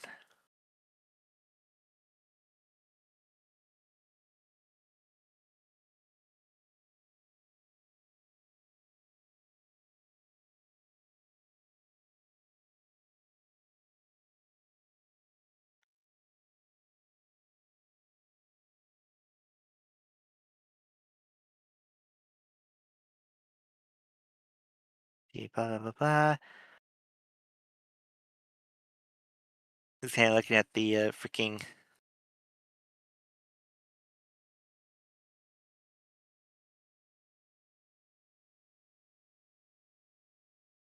Wikipedia, the original Wikipedia page here.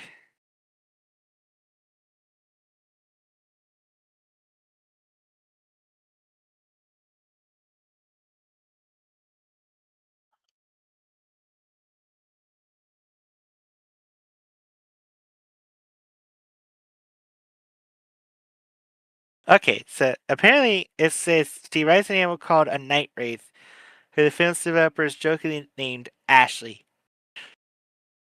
But yeah, the fact that they call it has a different name than.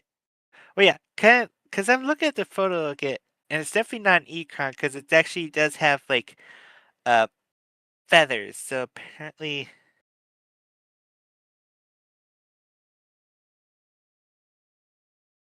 it's called a Polydactylus volon, or as the Navi calls it, a scavum. A scavum. Night wraith. Rare aerial apex predator the Navi are known to use as animal hunt.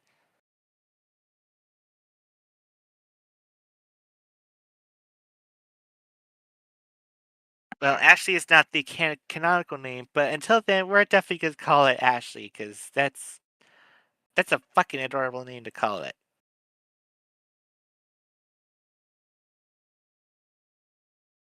Still not here. Good golly. But yeah, the Night Wraith, I do love that it's kind of got like a very sinister kind of look. It matches Frang's headdress to the point where I feel like maybe the headdress is made up of some Night Wraith feathers, and the fact that just it's almost as big as the a little bit just as it's very tiny amount the same size as the Turok is kind of sinister and scary to think of, and quite frankly, I really wish that we could have seen a Night Wraith versus a Turok.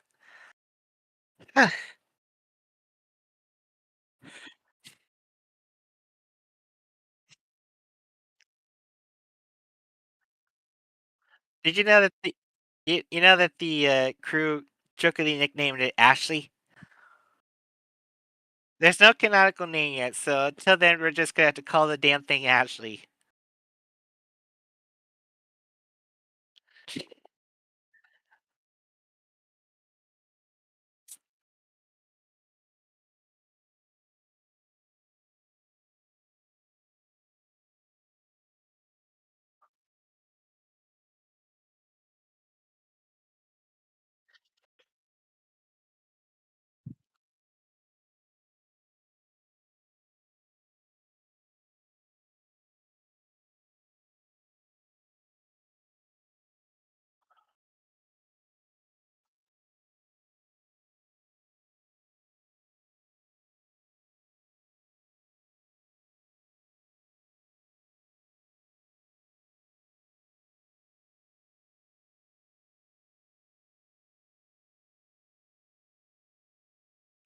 Yeah, I definitely I definitely went on and on to talk about like how I wanted to have like an aggressive Navi species. Like once it just got so disgusted by the Sky People activities that they decided to break off from their traditions to kind of like aggressively go after them, and if any other Navi clans kind of stand in their way, that they're also going to get uh, brought down, saying that they're just being soft on was essentially a disease to the planet.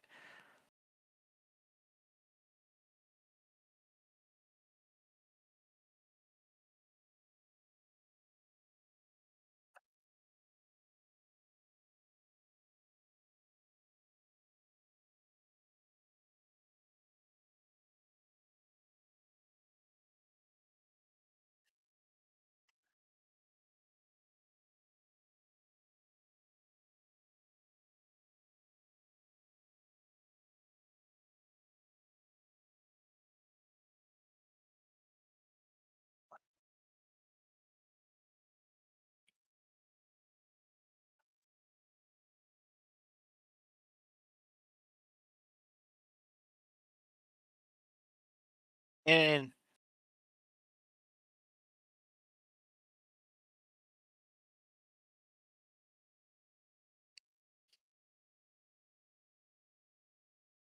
I also touched on she much she had to endure that traumatic incident of having like a Pompeii level experience that she probably was confused of how she would manage to survive while the rest of her original clan didn't, and she sought to seek answers at the mouth of the volcano, and then came away realizing like I have been chosen not by Awa but by the fire.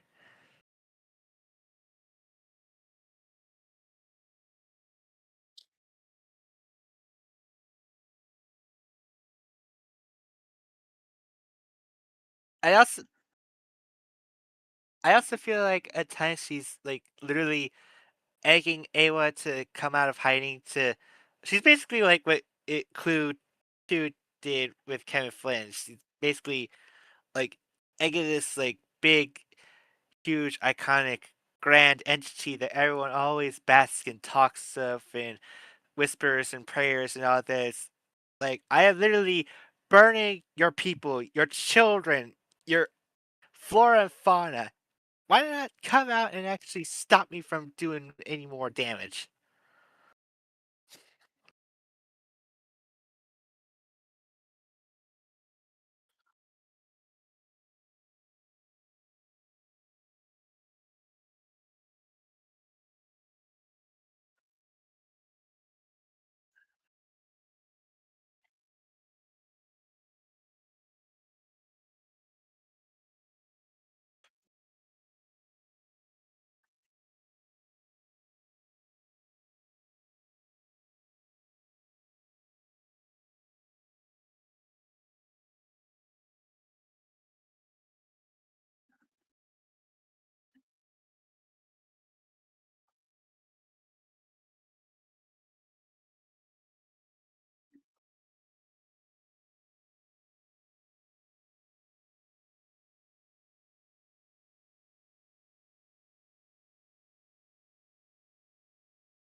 Uh-huh.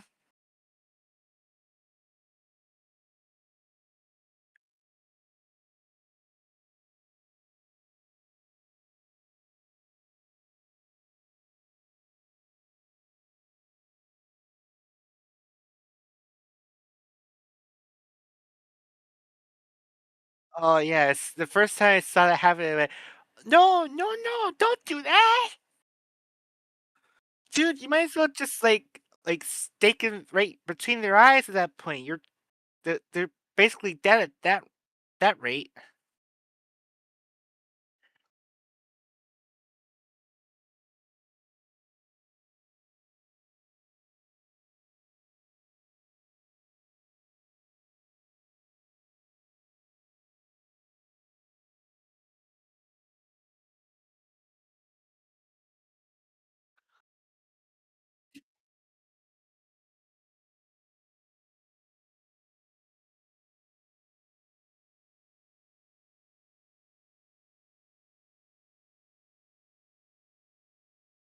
No, that is literally what it's called. It's called the Witness Me.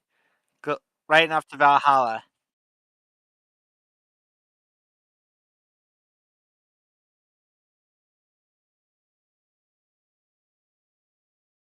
That is what came to my mind too when that happened. But again, that's what most cults tend to have.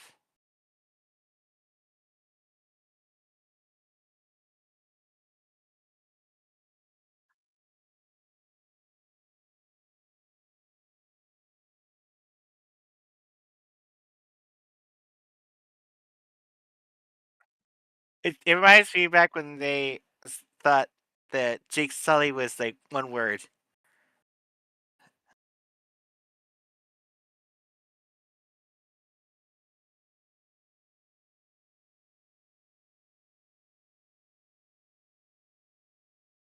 And of course, she has a little freak out moment with Kiri, realizes like, "Oh my god, I'm not.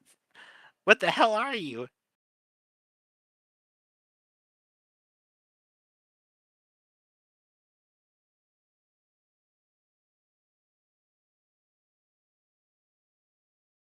I believe it's stay away from her, you bitch.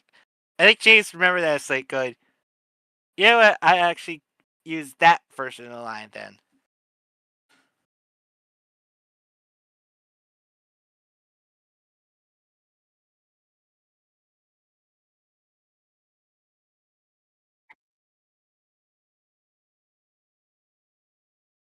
I'm sure you're excited to see more of her when part 4 comes around.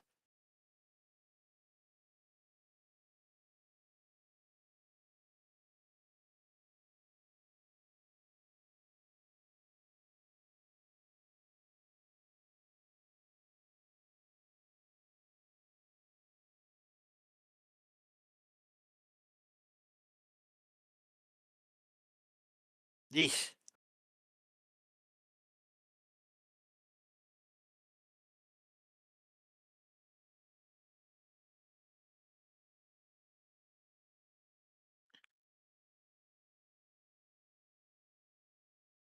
Oh hey Yoshi, you just missed out on Jonesy gushing over the new big bad.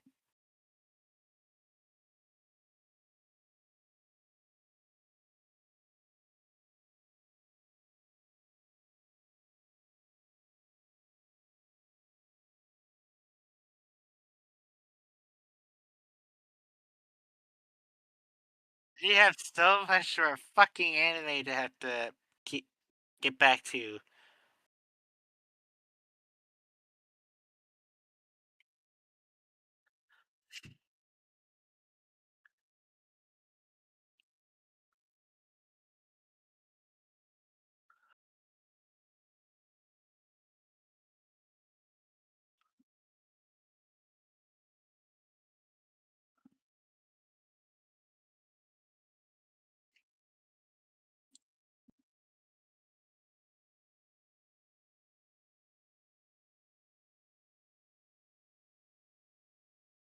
Yeah, she totally has lost her entire eye. It's horrible to look at.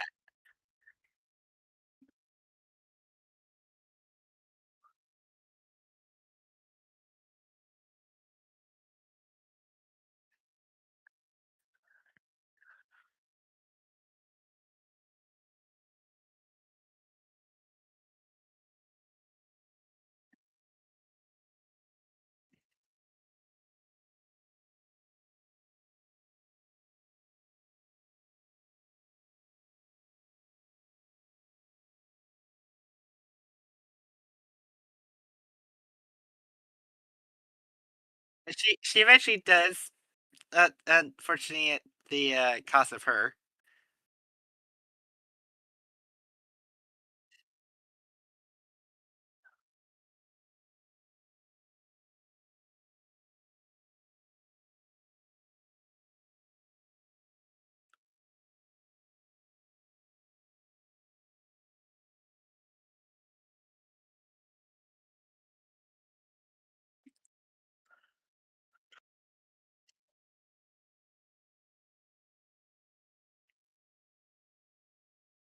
Yeah.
So it's a little bit of a fan. To be fair, I probably would have reacted if I saw Sierra bite the big one. If I saw that, I would be like, "Nope, I'm done. I'm here. I'm fuck this franchise. I'm out."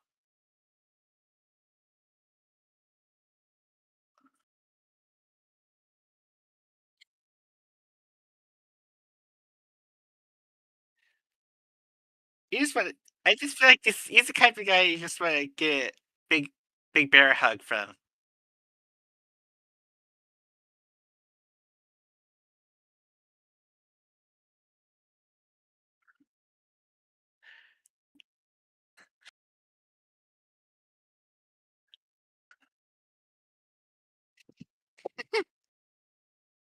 But then, because this Sierra played by Bailey Bass, who again is definitely.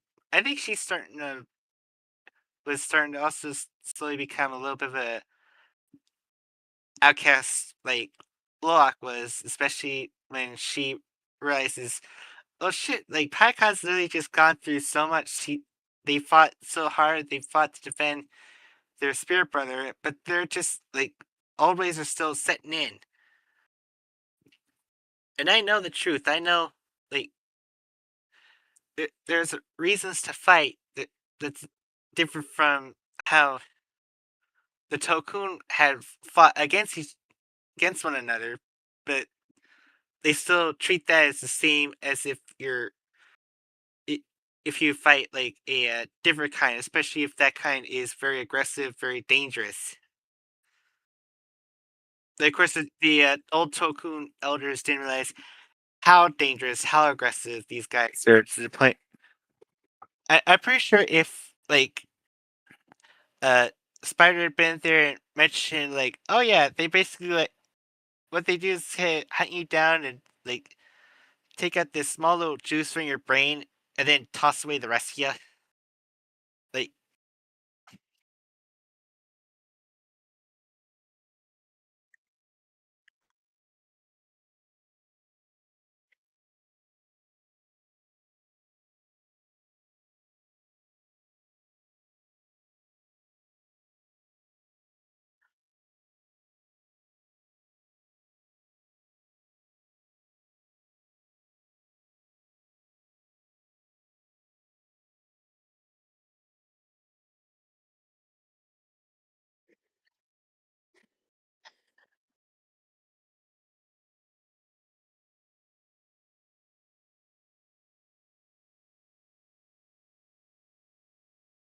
ah,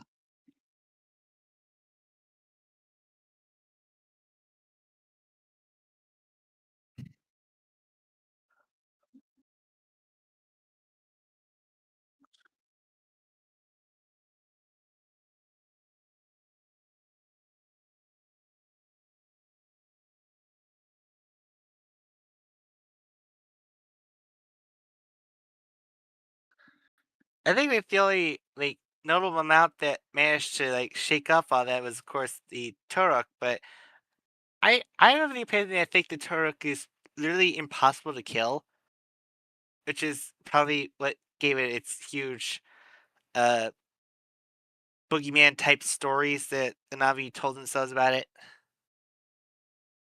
Like I'm sure at least at some point they tried to kill it. They probably speared it, but then like after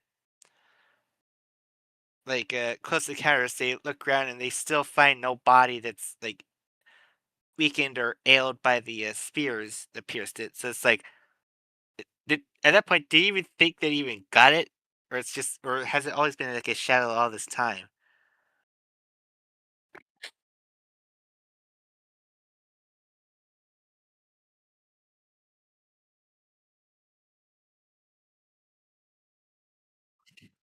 Oh yeah, because the original Mount got killed in the first movie.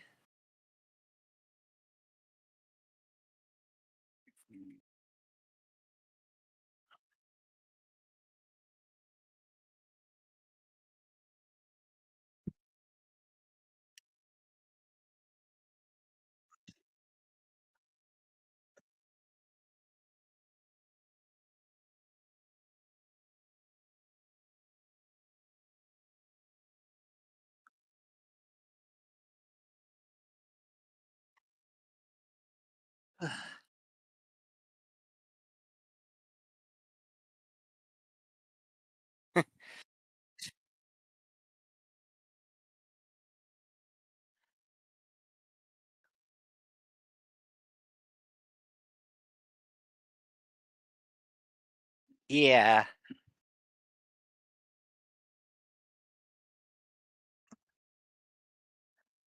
Nope.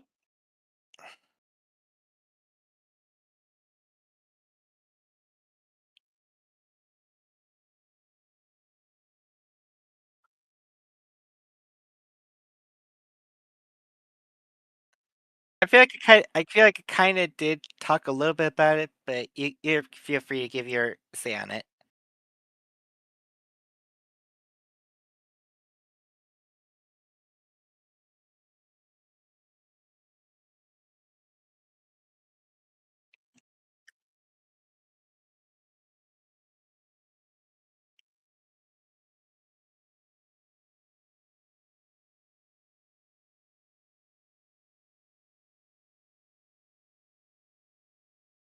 Mhm.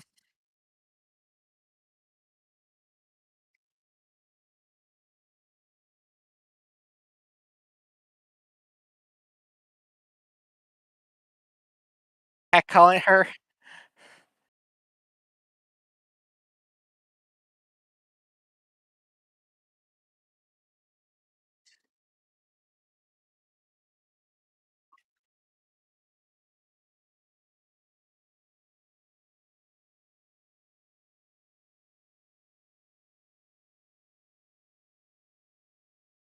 Oh, yeah, the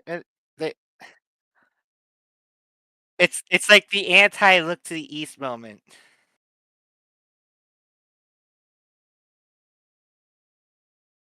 Oh, no, no, you know what it is? You know what it is? It's basically like with the, fucking elephant mounts in, Return of the King showed up.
Well, maybe if our own people are being assholes to ourselves, then maybe we'll stop doing that.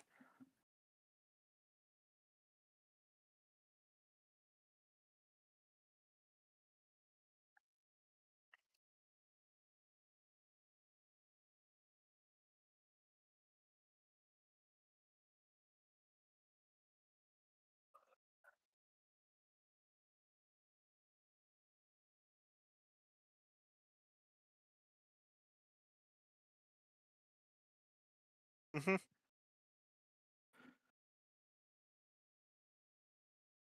Uh-oh.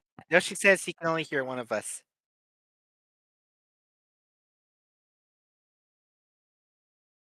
Oh dear me, I had my mic shut that entire time. Oops. Oh, are you fucking kidding me? For All this time for you're that just talking. You're just talking. since I came back. Since I came back.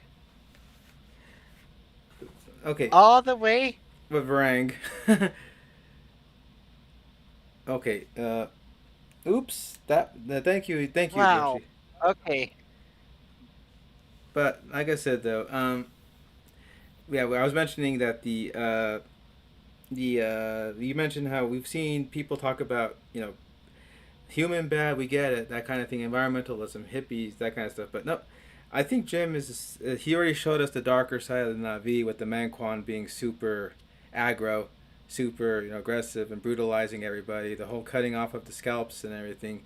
Like when Loak was watching that, he was super aggravated and irritated, thinking like, how could we're all Navi, we're all born under children of Ava. How could they do this to their own brothers? As someone who lost a brother, he's probably thinking that this senseless slaughter looked very, it was inhuman, or in this case, in Navi, in the way he saw it. So we see the bad Navi, but will we have the chance to see good humans step up too? Like not just like the one or two off scientists, but an actual coalition, like that sees maybe trying to assist Pandora and all that kind of stuff.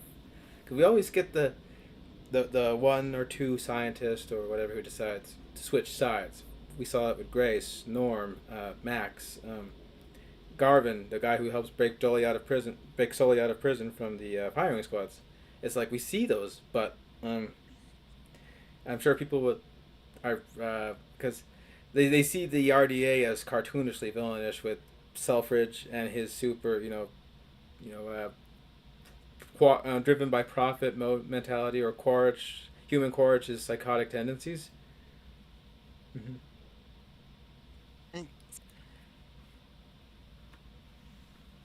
Like literally, like it when you came back, you all this time you were talking, that never got cut up in the freaking video. So basically, if we play back the video, it's just basically just gonna be me For a little bit. like interacting with nothing. My bad. My bad. Whatever. It's Because I saw the mute button. Oh, damn it. Yeah. Well, like I said, I had to go help and do something aside and everything like that. But yeah. I guess we just like nothing with Renault, nothing with Sierra. Hell, nothing with Varang that you talked about made it. So. Oh yeah. I was the one that was gushing about Tonowari. Because Tonowari didn't even get a note in the that because he's part of the rest. Because we have just this movie is packed. This movie is packed with characters from the previous movie, new characters that were made. It's like we couldn't really. I mean, and everyone gets to have their own little moment. Like it says though, the everything in the beginning was got. So everything about us explaining it worked and everything like that. So, like this.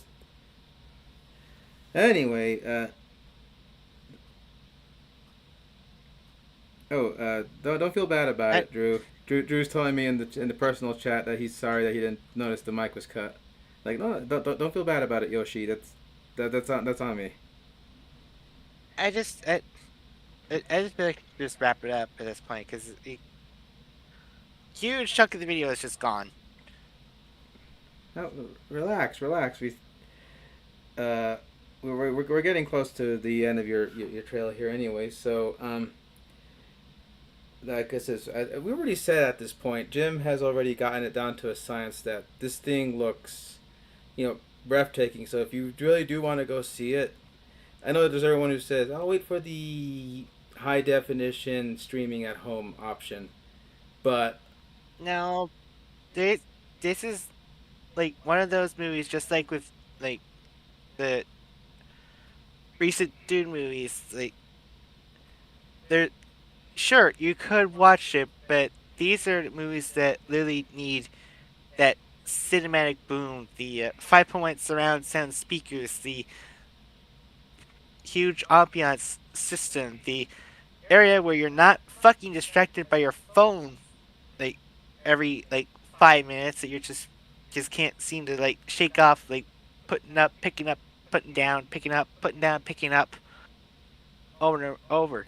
yeah, you try pulling that shit in a theater, everyone next to you will just stare daggers at you if you pull that glow even once. Yeah, because remember those warnings at the beginning of the thing are all about, don't don't text, post. Don't ruin the ambiance. Mm-hmm. And this movie, I mean, once you're in it, you are in it and locked in. So but like I said, Now you have to go back because you're you're just so obsessed with talking about Varang that just having it like not be heard, it's gonna irk me to no fucking end. Like you could skip all the other characters, but just talk about the big bad herself.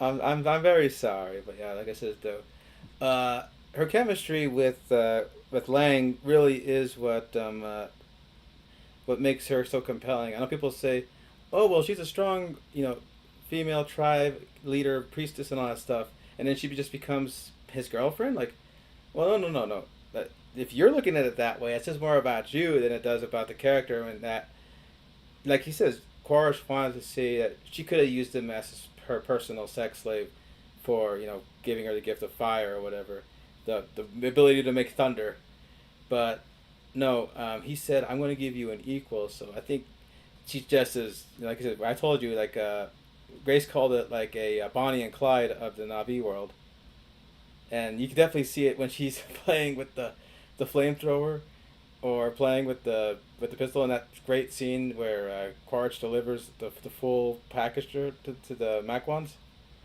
and I think I told my friend, get a joke of uh, get a girlfriend who looks at you the same way Varang looks at Quaritch after getting a flamethrower. And Una Chaplin's mannerisms, the growls, just the hell. There's a simple scene of her just getting up to go hunt the kids, where she does this thing with her body that walks. I'm just going something about the walk. That can't be animated. That can't just be oh, program walk cycle. No, they had to get the performance from Una Chaplin, who I mentioned again is the granddaughter of Charlie Chaplin. Okay, no, like some of my Varang talk did make it in. It's only when I told you Barry it back and you did the thing. That's the thing about Ashley that I agree with. But the it's not that she's insane in the eyes, because anyone could do crazy, but she does this thing that gets you compelled. The fact that she completely turned her back on anyone. As Una Chaplin put it in one of her interviews, Varang is F.A.Y. She's super, like, I think after the whole mountain Pompeii incident destroying their forest and devastating their crops, they did do the help us please and got nothing in return. So she turned it back. And like she said the this we go the clan only grows stronger because of my hand. It's actually going back to we mentioned Mad Max in that previous thing. Going back to Mad Max, it's very much how Immortum Joe told the blood bag drivers and everything like that they only rise into Valhalla by his hand. That kind of cult fanaticism seems to be present in the Makwans. Like I said, one of the guys willingly holds the fuel bag over him, and she proclaims, "I am fire," and lets him blow his ass up, but he crashes right into the air trader balloons. But like I said, and I mentioned that possibility that since we did see her and Quaritch in the hut a couple of times, do you think that she has a potential to carry? To have we'll have like another Quaritch spawn running around. The thought of that shivers my gut. Yeah, because I said if human Quaritch was a nutbag and Mama is a nutbag, what kind of nut you gonna get out of that tree? But one thing we didn't touch on, but we should probably talk about the climax is when Quaritch has to help. He gets in his little usual tussle with Sully. Both of them are injured horribly. He gets an arrow to the arm, Sully to the leg, and they look like how am I going to keep this type of fight up? It ends up resulting in Spider needing to be saved, and Quaritch has to use his bad arm to save him, and Sully has to either let both of them fall or pull up his enemy, and even Quaritch is like, well, shit, you saved my life, so where do we go from here? Like, this is awkward. And Ain't this a bitch? yeah, so what happens is that the Natiri and the family show up, and they almost blast Quaritch, and even Jake's like, no, wait. He's cool, but Quaritch decides, ain't that a bitch, and decides to jump off into the magnetic field. By the way, that's a great visual, the magnetic field tearing apart the ship. So as Quaritch and Jake are duking it out, you just see all this debris flying around him in such a visually stunning way, which in 3D, wow, just all that. And to hear that Quaritch, you know, is thinking, yeah, well, I just can't go back. He decides to willingly jump off into the vortex. Now, everybody says, well, I guess that's the end of him, but we have this rule, though.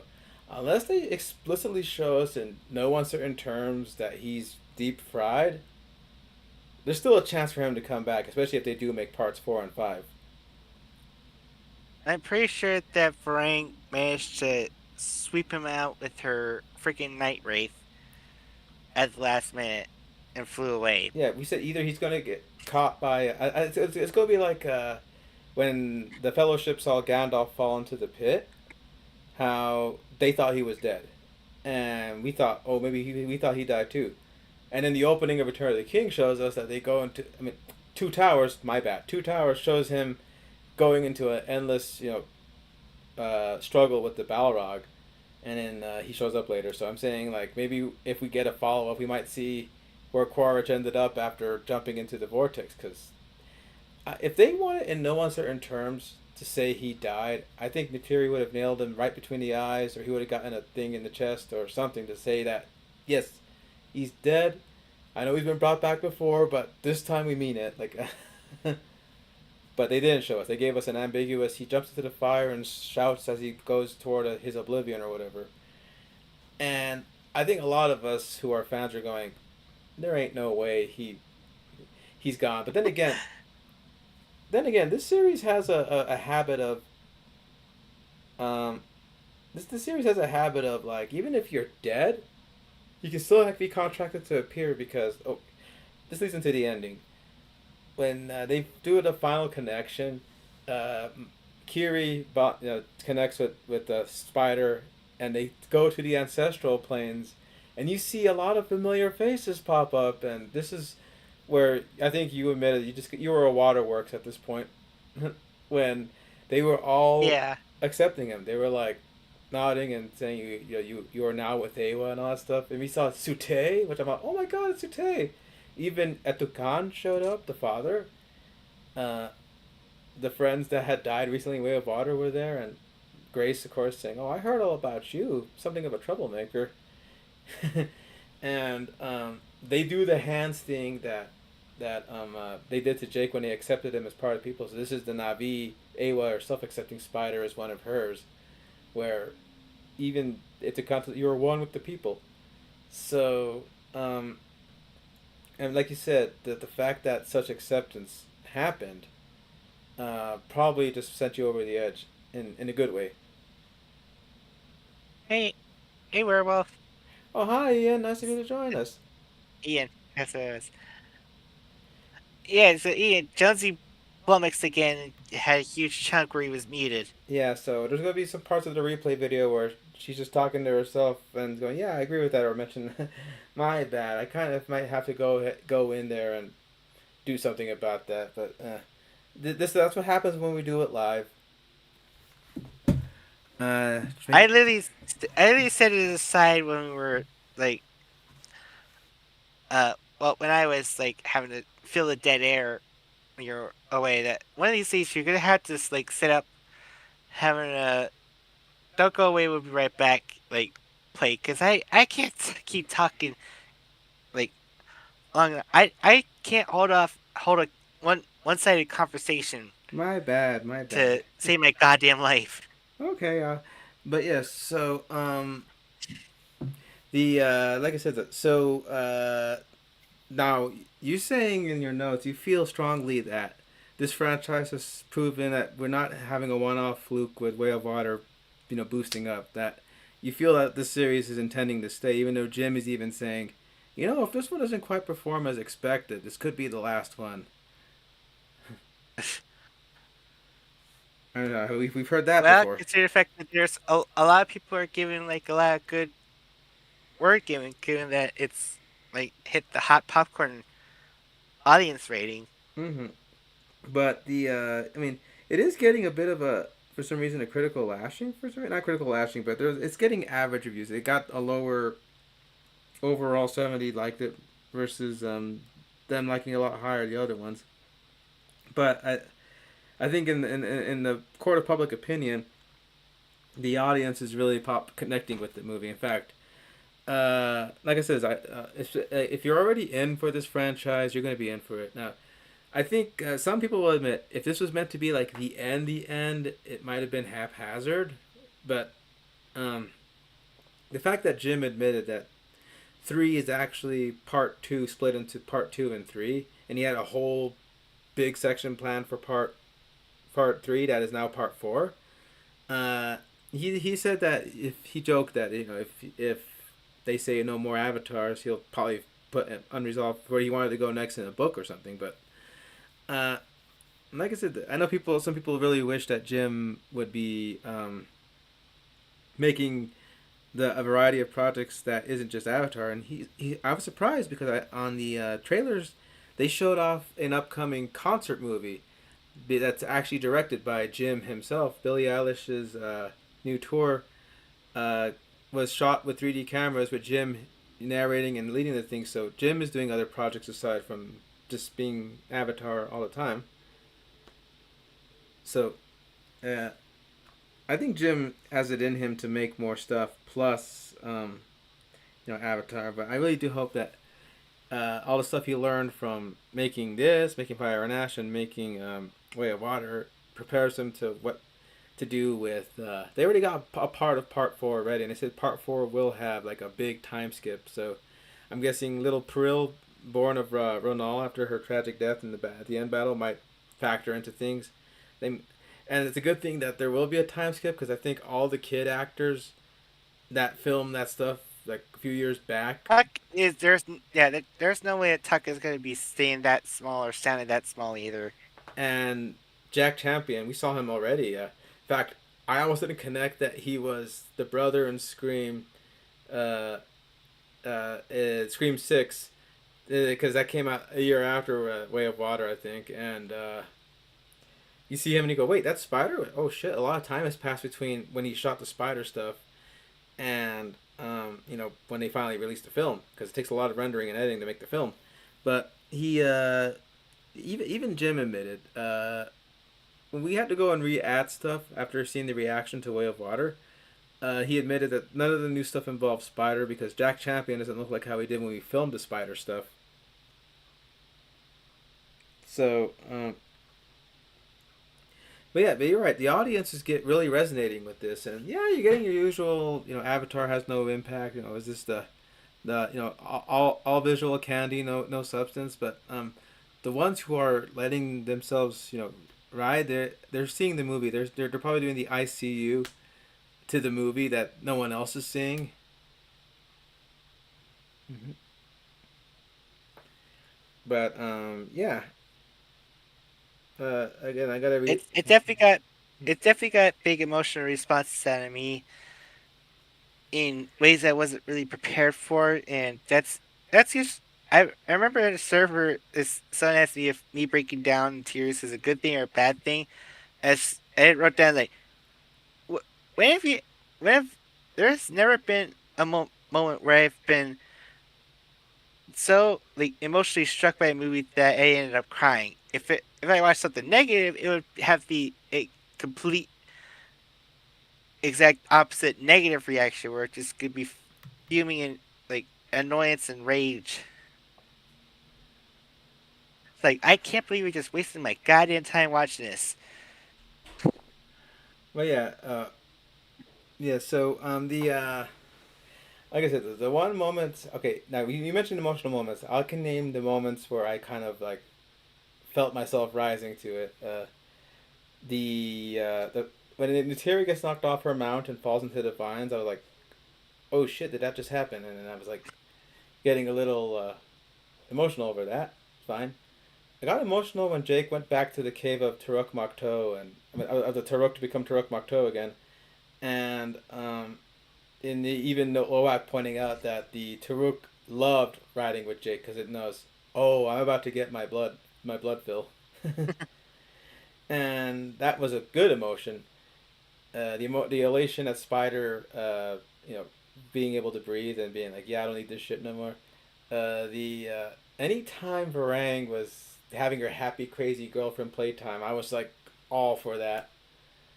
And oh man, the spider binding of Isaac moment. You want to tell me what the fuck that was?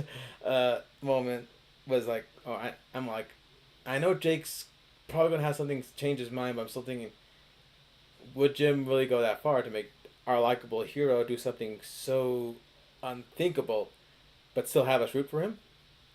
And that was a strong emotional moment. And of course, when the tide turned and the battle was going south, when we saw the best friend get killed, like I was first like, oh dear God, and then Ronald getting hit was like a big whammy.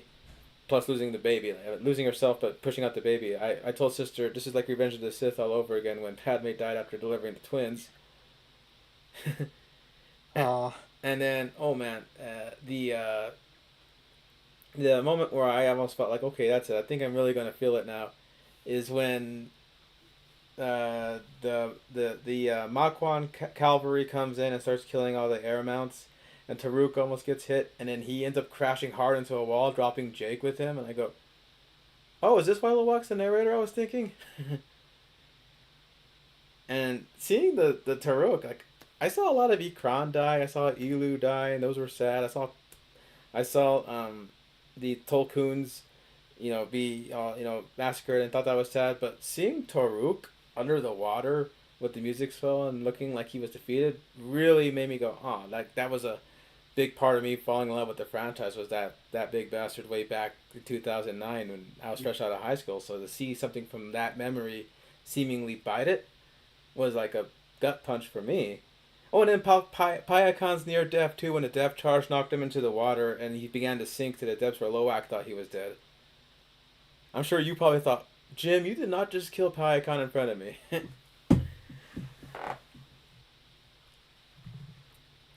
So thank goodness for the Tanok taking Payakan up for a breath of air so that he survived. But but I think that the biggest. if oh my god, if Icon died, I would have just been bawling, like like right between my knees, just. Mhm. But yeah, thankfully he did it. But and like I says, I told Ian that one of the most metal images is the seemingly defeated Toruk getting up on the rock with fire all around him and just roaring to make all the other Ikron, take out the aerators. And I made a joke saying, It was basically like the T Rex from uh Dominion, like giving off a big roar after almost nearly dying. mm-hmm. And I told there was a funny trend I noticed that back in the day when they were trying to hype up Carnage in the Raimi verse, they would just take screenshots of Venom from as played by Topher Grace, but color him red, and say this is Venom. I said there's going to be some idiot MonsterVerse fans that are going to take some images of Taruk and say we got our first look of Destroya in an upcoming Godzilla X Kong movie, which isn't going to happen anytime soon. But supposedly Space Godzilla is happening, so we'll see if that actually pans out. But those moments I think really resonated strongly with me, and of course the ending at the end, seeing all the familiar faces was more of a positive welling of oh god I'm going to cry, seeing Etukan and Sute and all of them. So the franchise is here to stay, you say, and overall, I think you can agree that this was definitely. Now, would you be okay if this was Jim's stopping point for the series? You personally. I'd be annoyed, but the way they ended off with Spider getting accepted, it basically kind of felt like the same way it ended with Jake Sully's journey, which that's a nice cap Bookend. off for the end. But I just feel like there's still more that's untouched, untapped still. Mm-hmm. Yeah, I think I feel But this. I'm not. But I'm not gonna be bawling over that. Oh God, no! It's another cliffhanger ending. We're never gonna get resolution. This is all everybody else's fault because they didn't give it a goddamn chance. Tron, right? They're never gonna get the fuck over that. But Yeah. Okay. But yeah, I think I'd be content if this stopped too. But I'm more hungry for more Avatar, especially if they say I'm pretty sure it's going to get money because there is a little bit of a strength to putting films out in December. Is that when you're putting it out in the holiday season where families are going to get together, they're going to be looking for options to look for something. It's huge, like winter break, schools out. Like definitely colleges are out. There's like huge winter breaks going on with that. And then there's And nothing. two, there's nothing going on interesting in January. Like a lot of December films kind of spool over into January. It's like, okay, these are basically your movies to watch during January, and that's I think that's what helped Sonic 3 during its run was that it was okay during Christmas time, and then January when there was nothing else in play, it actually went up a few spots. So I Avatar, actually took I did take my folks to see it on my birthday in February, it was still running and by then. ultimately paid. Oh, it was out. It was still barely out by then, but we managed to watch it at the detriment of having to go through so many detours because a huge fucking blizzard pulled in. So we're literally just going back roads upon back roads upon back roads to just get anywhere because a huge crash happened at like Oh these no. the interstate that was going to be on our way back home, and of course everyone and their grandma is taking every other single opposite means of exiting, and found means to just go back. I said, no, go the other way. The road, basically take the roads backwards that I take from going to my workplace to get to the movie theater. Mm-hmm. Instead, because otherwise you're just gonna be just going long hauling for nothing. Yeah, I will say this right now. I took my mom and dad to see the re-release of the original and the Way of Water when it was new. I don't think I'm going to take my dad to go see this one because I may not feel the long length of movies, but I know for a fact he will. So I think if I'm going to show him this movie, I'd wait for it to be at home. But I took my sister Where to you go. could be able to pause it, give him a chance to go to the bathroom and all that. Yep, exactly. Because I think. Actually, you know, a funny thing is, I was actually worried that I would have to go to the bathroom and miss out on something. And I remember, like, beforehand, I was like going to uh bathroom at Walmart, the neutral zone, the family bathroom, to kind of Right, right. get as much as I could out. Just barely got anything. Like, it's TMI descriptions is Okay, yeah, basically it's like, okay, well, I'm just gonna have to just hopefully wing it and just. yeah. But I didn't feel any like pressure to go afterwards. I definitely didn't feel any pressure to like stop my feet waiting for the credits to roll. I was just like, I think my body was just kind of shut down to just because it was got enamored by the movie. On top of that, I know there's no end credit scene, but it does feel nice to just sit there and watch everyone's hard work. And Jim put a shout out to John Landau, the producer of all of his movies since Titanic and True Lies, all the way up until passing away last year. So he put it in loving memory of John Landau to the point where poor Ian, he's sitting next to me saying, "Oh, John Landau died." I'm like, yeah, he did." Which he probably felt bad for not hearing the news on that, but yeah. But Oh, um, so like he said that his dad can't stay awake during some movies at all, so I don't blame him. But I'm proud to say, seeing this movie twice, once with my friends and then once with my sister, I did not need to get up. But I think what helps though is that I was really pacing myself when it came to drinking and snacking while watching, because it's one mistake we always make is we always load up too early while drinking while near the beginning of the movie. That when the middle and climax is always oh yeah, happening. I think I also paced this out. I think the only I only had to take a drink during uh the commercials is because I needed to take my HRT pills at that time. Mm-hmm. But yeah, so I'm pretty satisfied with this movie. I would love it if there was more. I hope that there may be more, but who knows? We didn't even think we'd get an I'm app. pretty sure there is going to be more. I definitely feel like this is like I'm gonna say I think that with people kind of having a huge dry spell with like Star Wars movies in the long run, that they kind of latching onto this as their big sci-fi epic to like come back and experience theater wise. I do wish if they do make another Dune after Dune Messiah, that they if they do Children of Dune, uh, I might be wishing ill, but it'd be funny if both Avatar 4 and Dune 4 came out within a radius of each other. You know, just just because they might take stuff here from a bad story doesn't mean they're gonna one on one recreate it. Who knows? They could actually fix it. You know, like way of like they fixed up Civil War to not at all be its fucking dumb comic counterpart. Yeah, the Children of Dune actually was well received. I think it just got weirder from the other books that were made after the author died. But I'm just saying though, it'd be very funny if Dune and Avatar both have their fourth entries come out within a radius of each other, and we get a battle of sand and water, or sand and forest or whatever. But yeah. Anyway, I saw an article that did say that Avatar has replaced the void that Star Wars used to hold of being the big, broad sci-fi epics that have chapters that bring people back continually in that way. That isn't part of like an ongoing series like the MCU or something like that.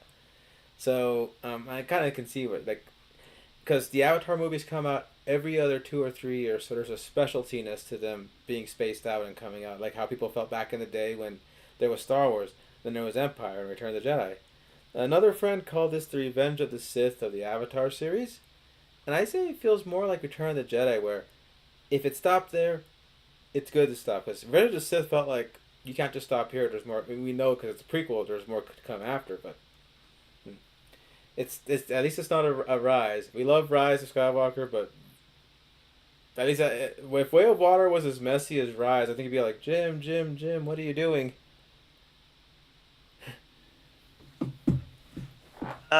Speaking of, it looks like Linkara's next video that he's gonna have is finally gonna talk about the comic adaptation of Rise of Skywalker, and Oh no, I wonder. well, it's I'm gonna have to bite the bullet and listen to that one. I wonder if the guy. Or I could just skip it. I could always just skip it, even though I'm pretty sure I'll agree that the first half of the movie is just so goddamn rushed. Watch, you're gonna be annoyed I because the comic will probably feature deleted scenes that actually help space out the beginning, or you'll be like, why wasn't this in the movie to begin with? I'm pretty sure it is gonna have expanded material, considering the fact that they originally canceled the issue by issue run, and they just immediately just went with like, okay, we'll let you know when the full trade is out, Mm-hmm. But like all at once. So they probably fill that time up with adding in more context scenes and all that, which is sure make Lee Carr be begrudgingly like, okay, that technically fixes plot hole, but I still have a beef with this thing. now I said oh no because of the Star Wars review because I'm thinking how he has this one hyper obsessed fan who's like Oh yeah, I the see email that the in, email guy. like.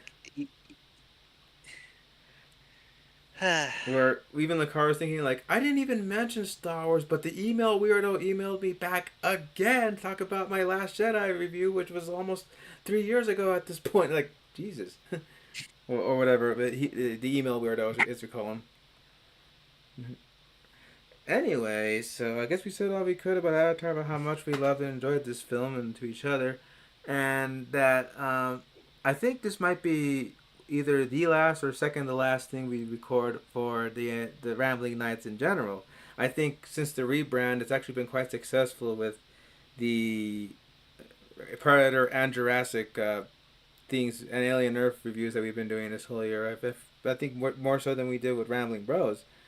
So I say the relaunch is a bit of a success, in my humble opinion.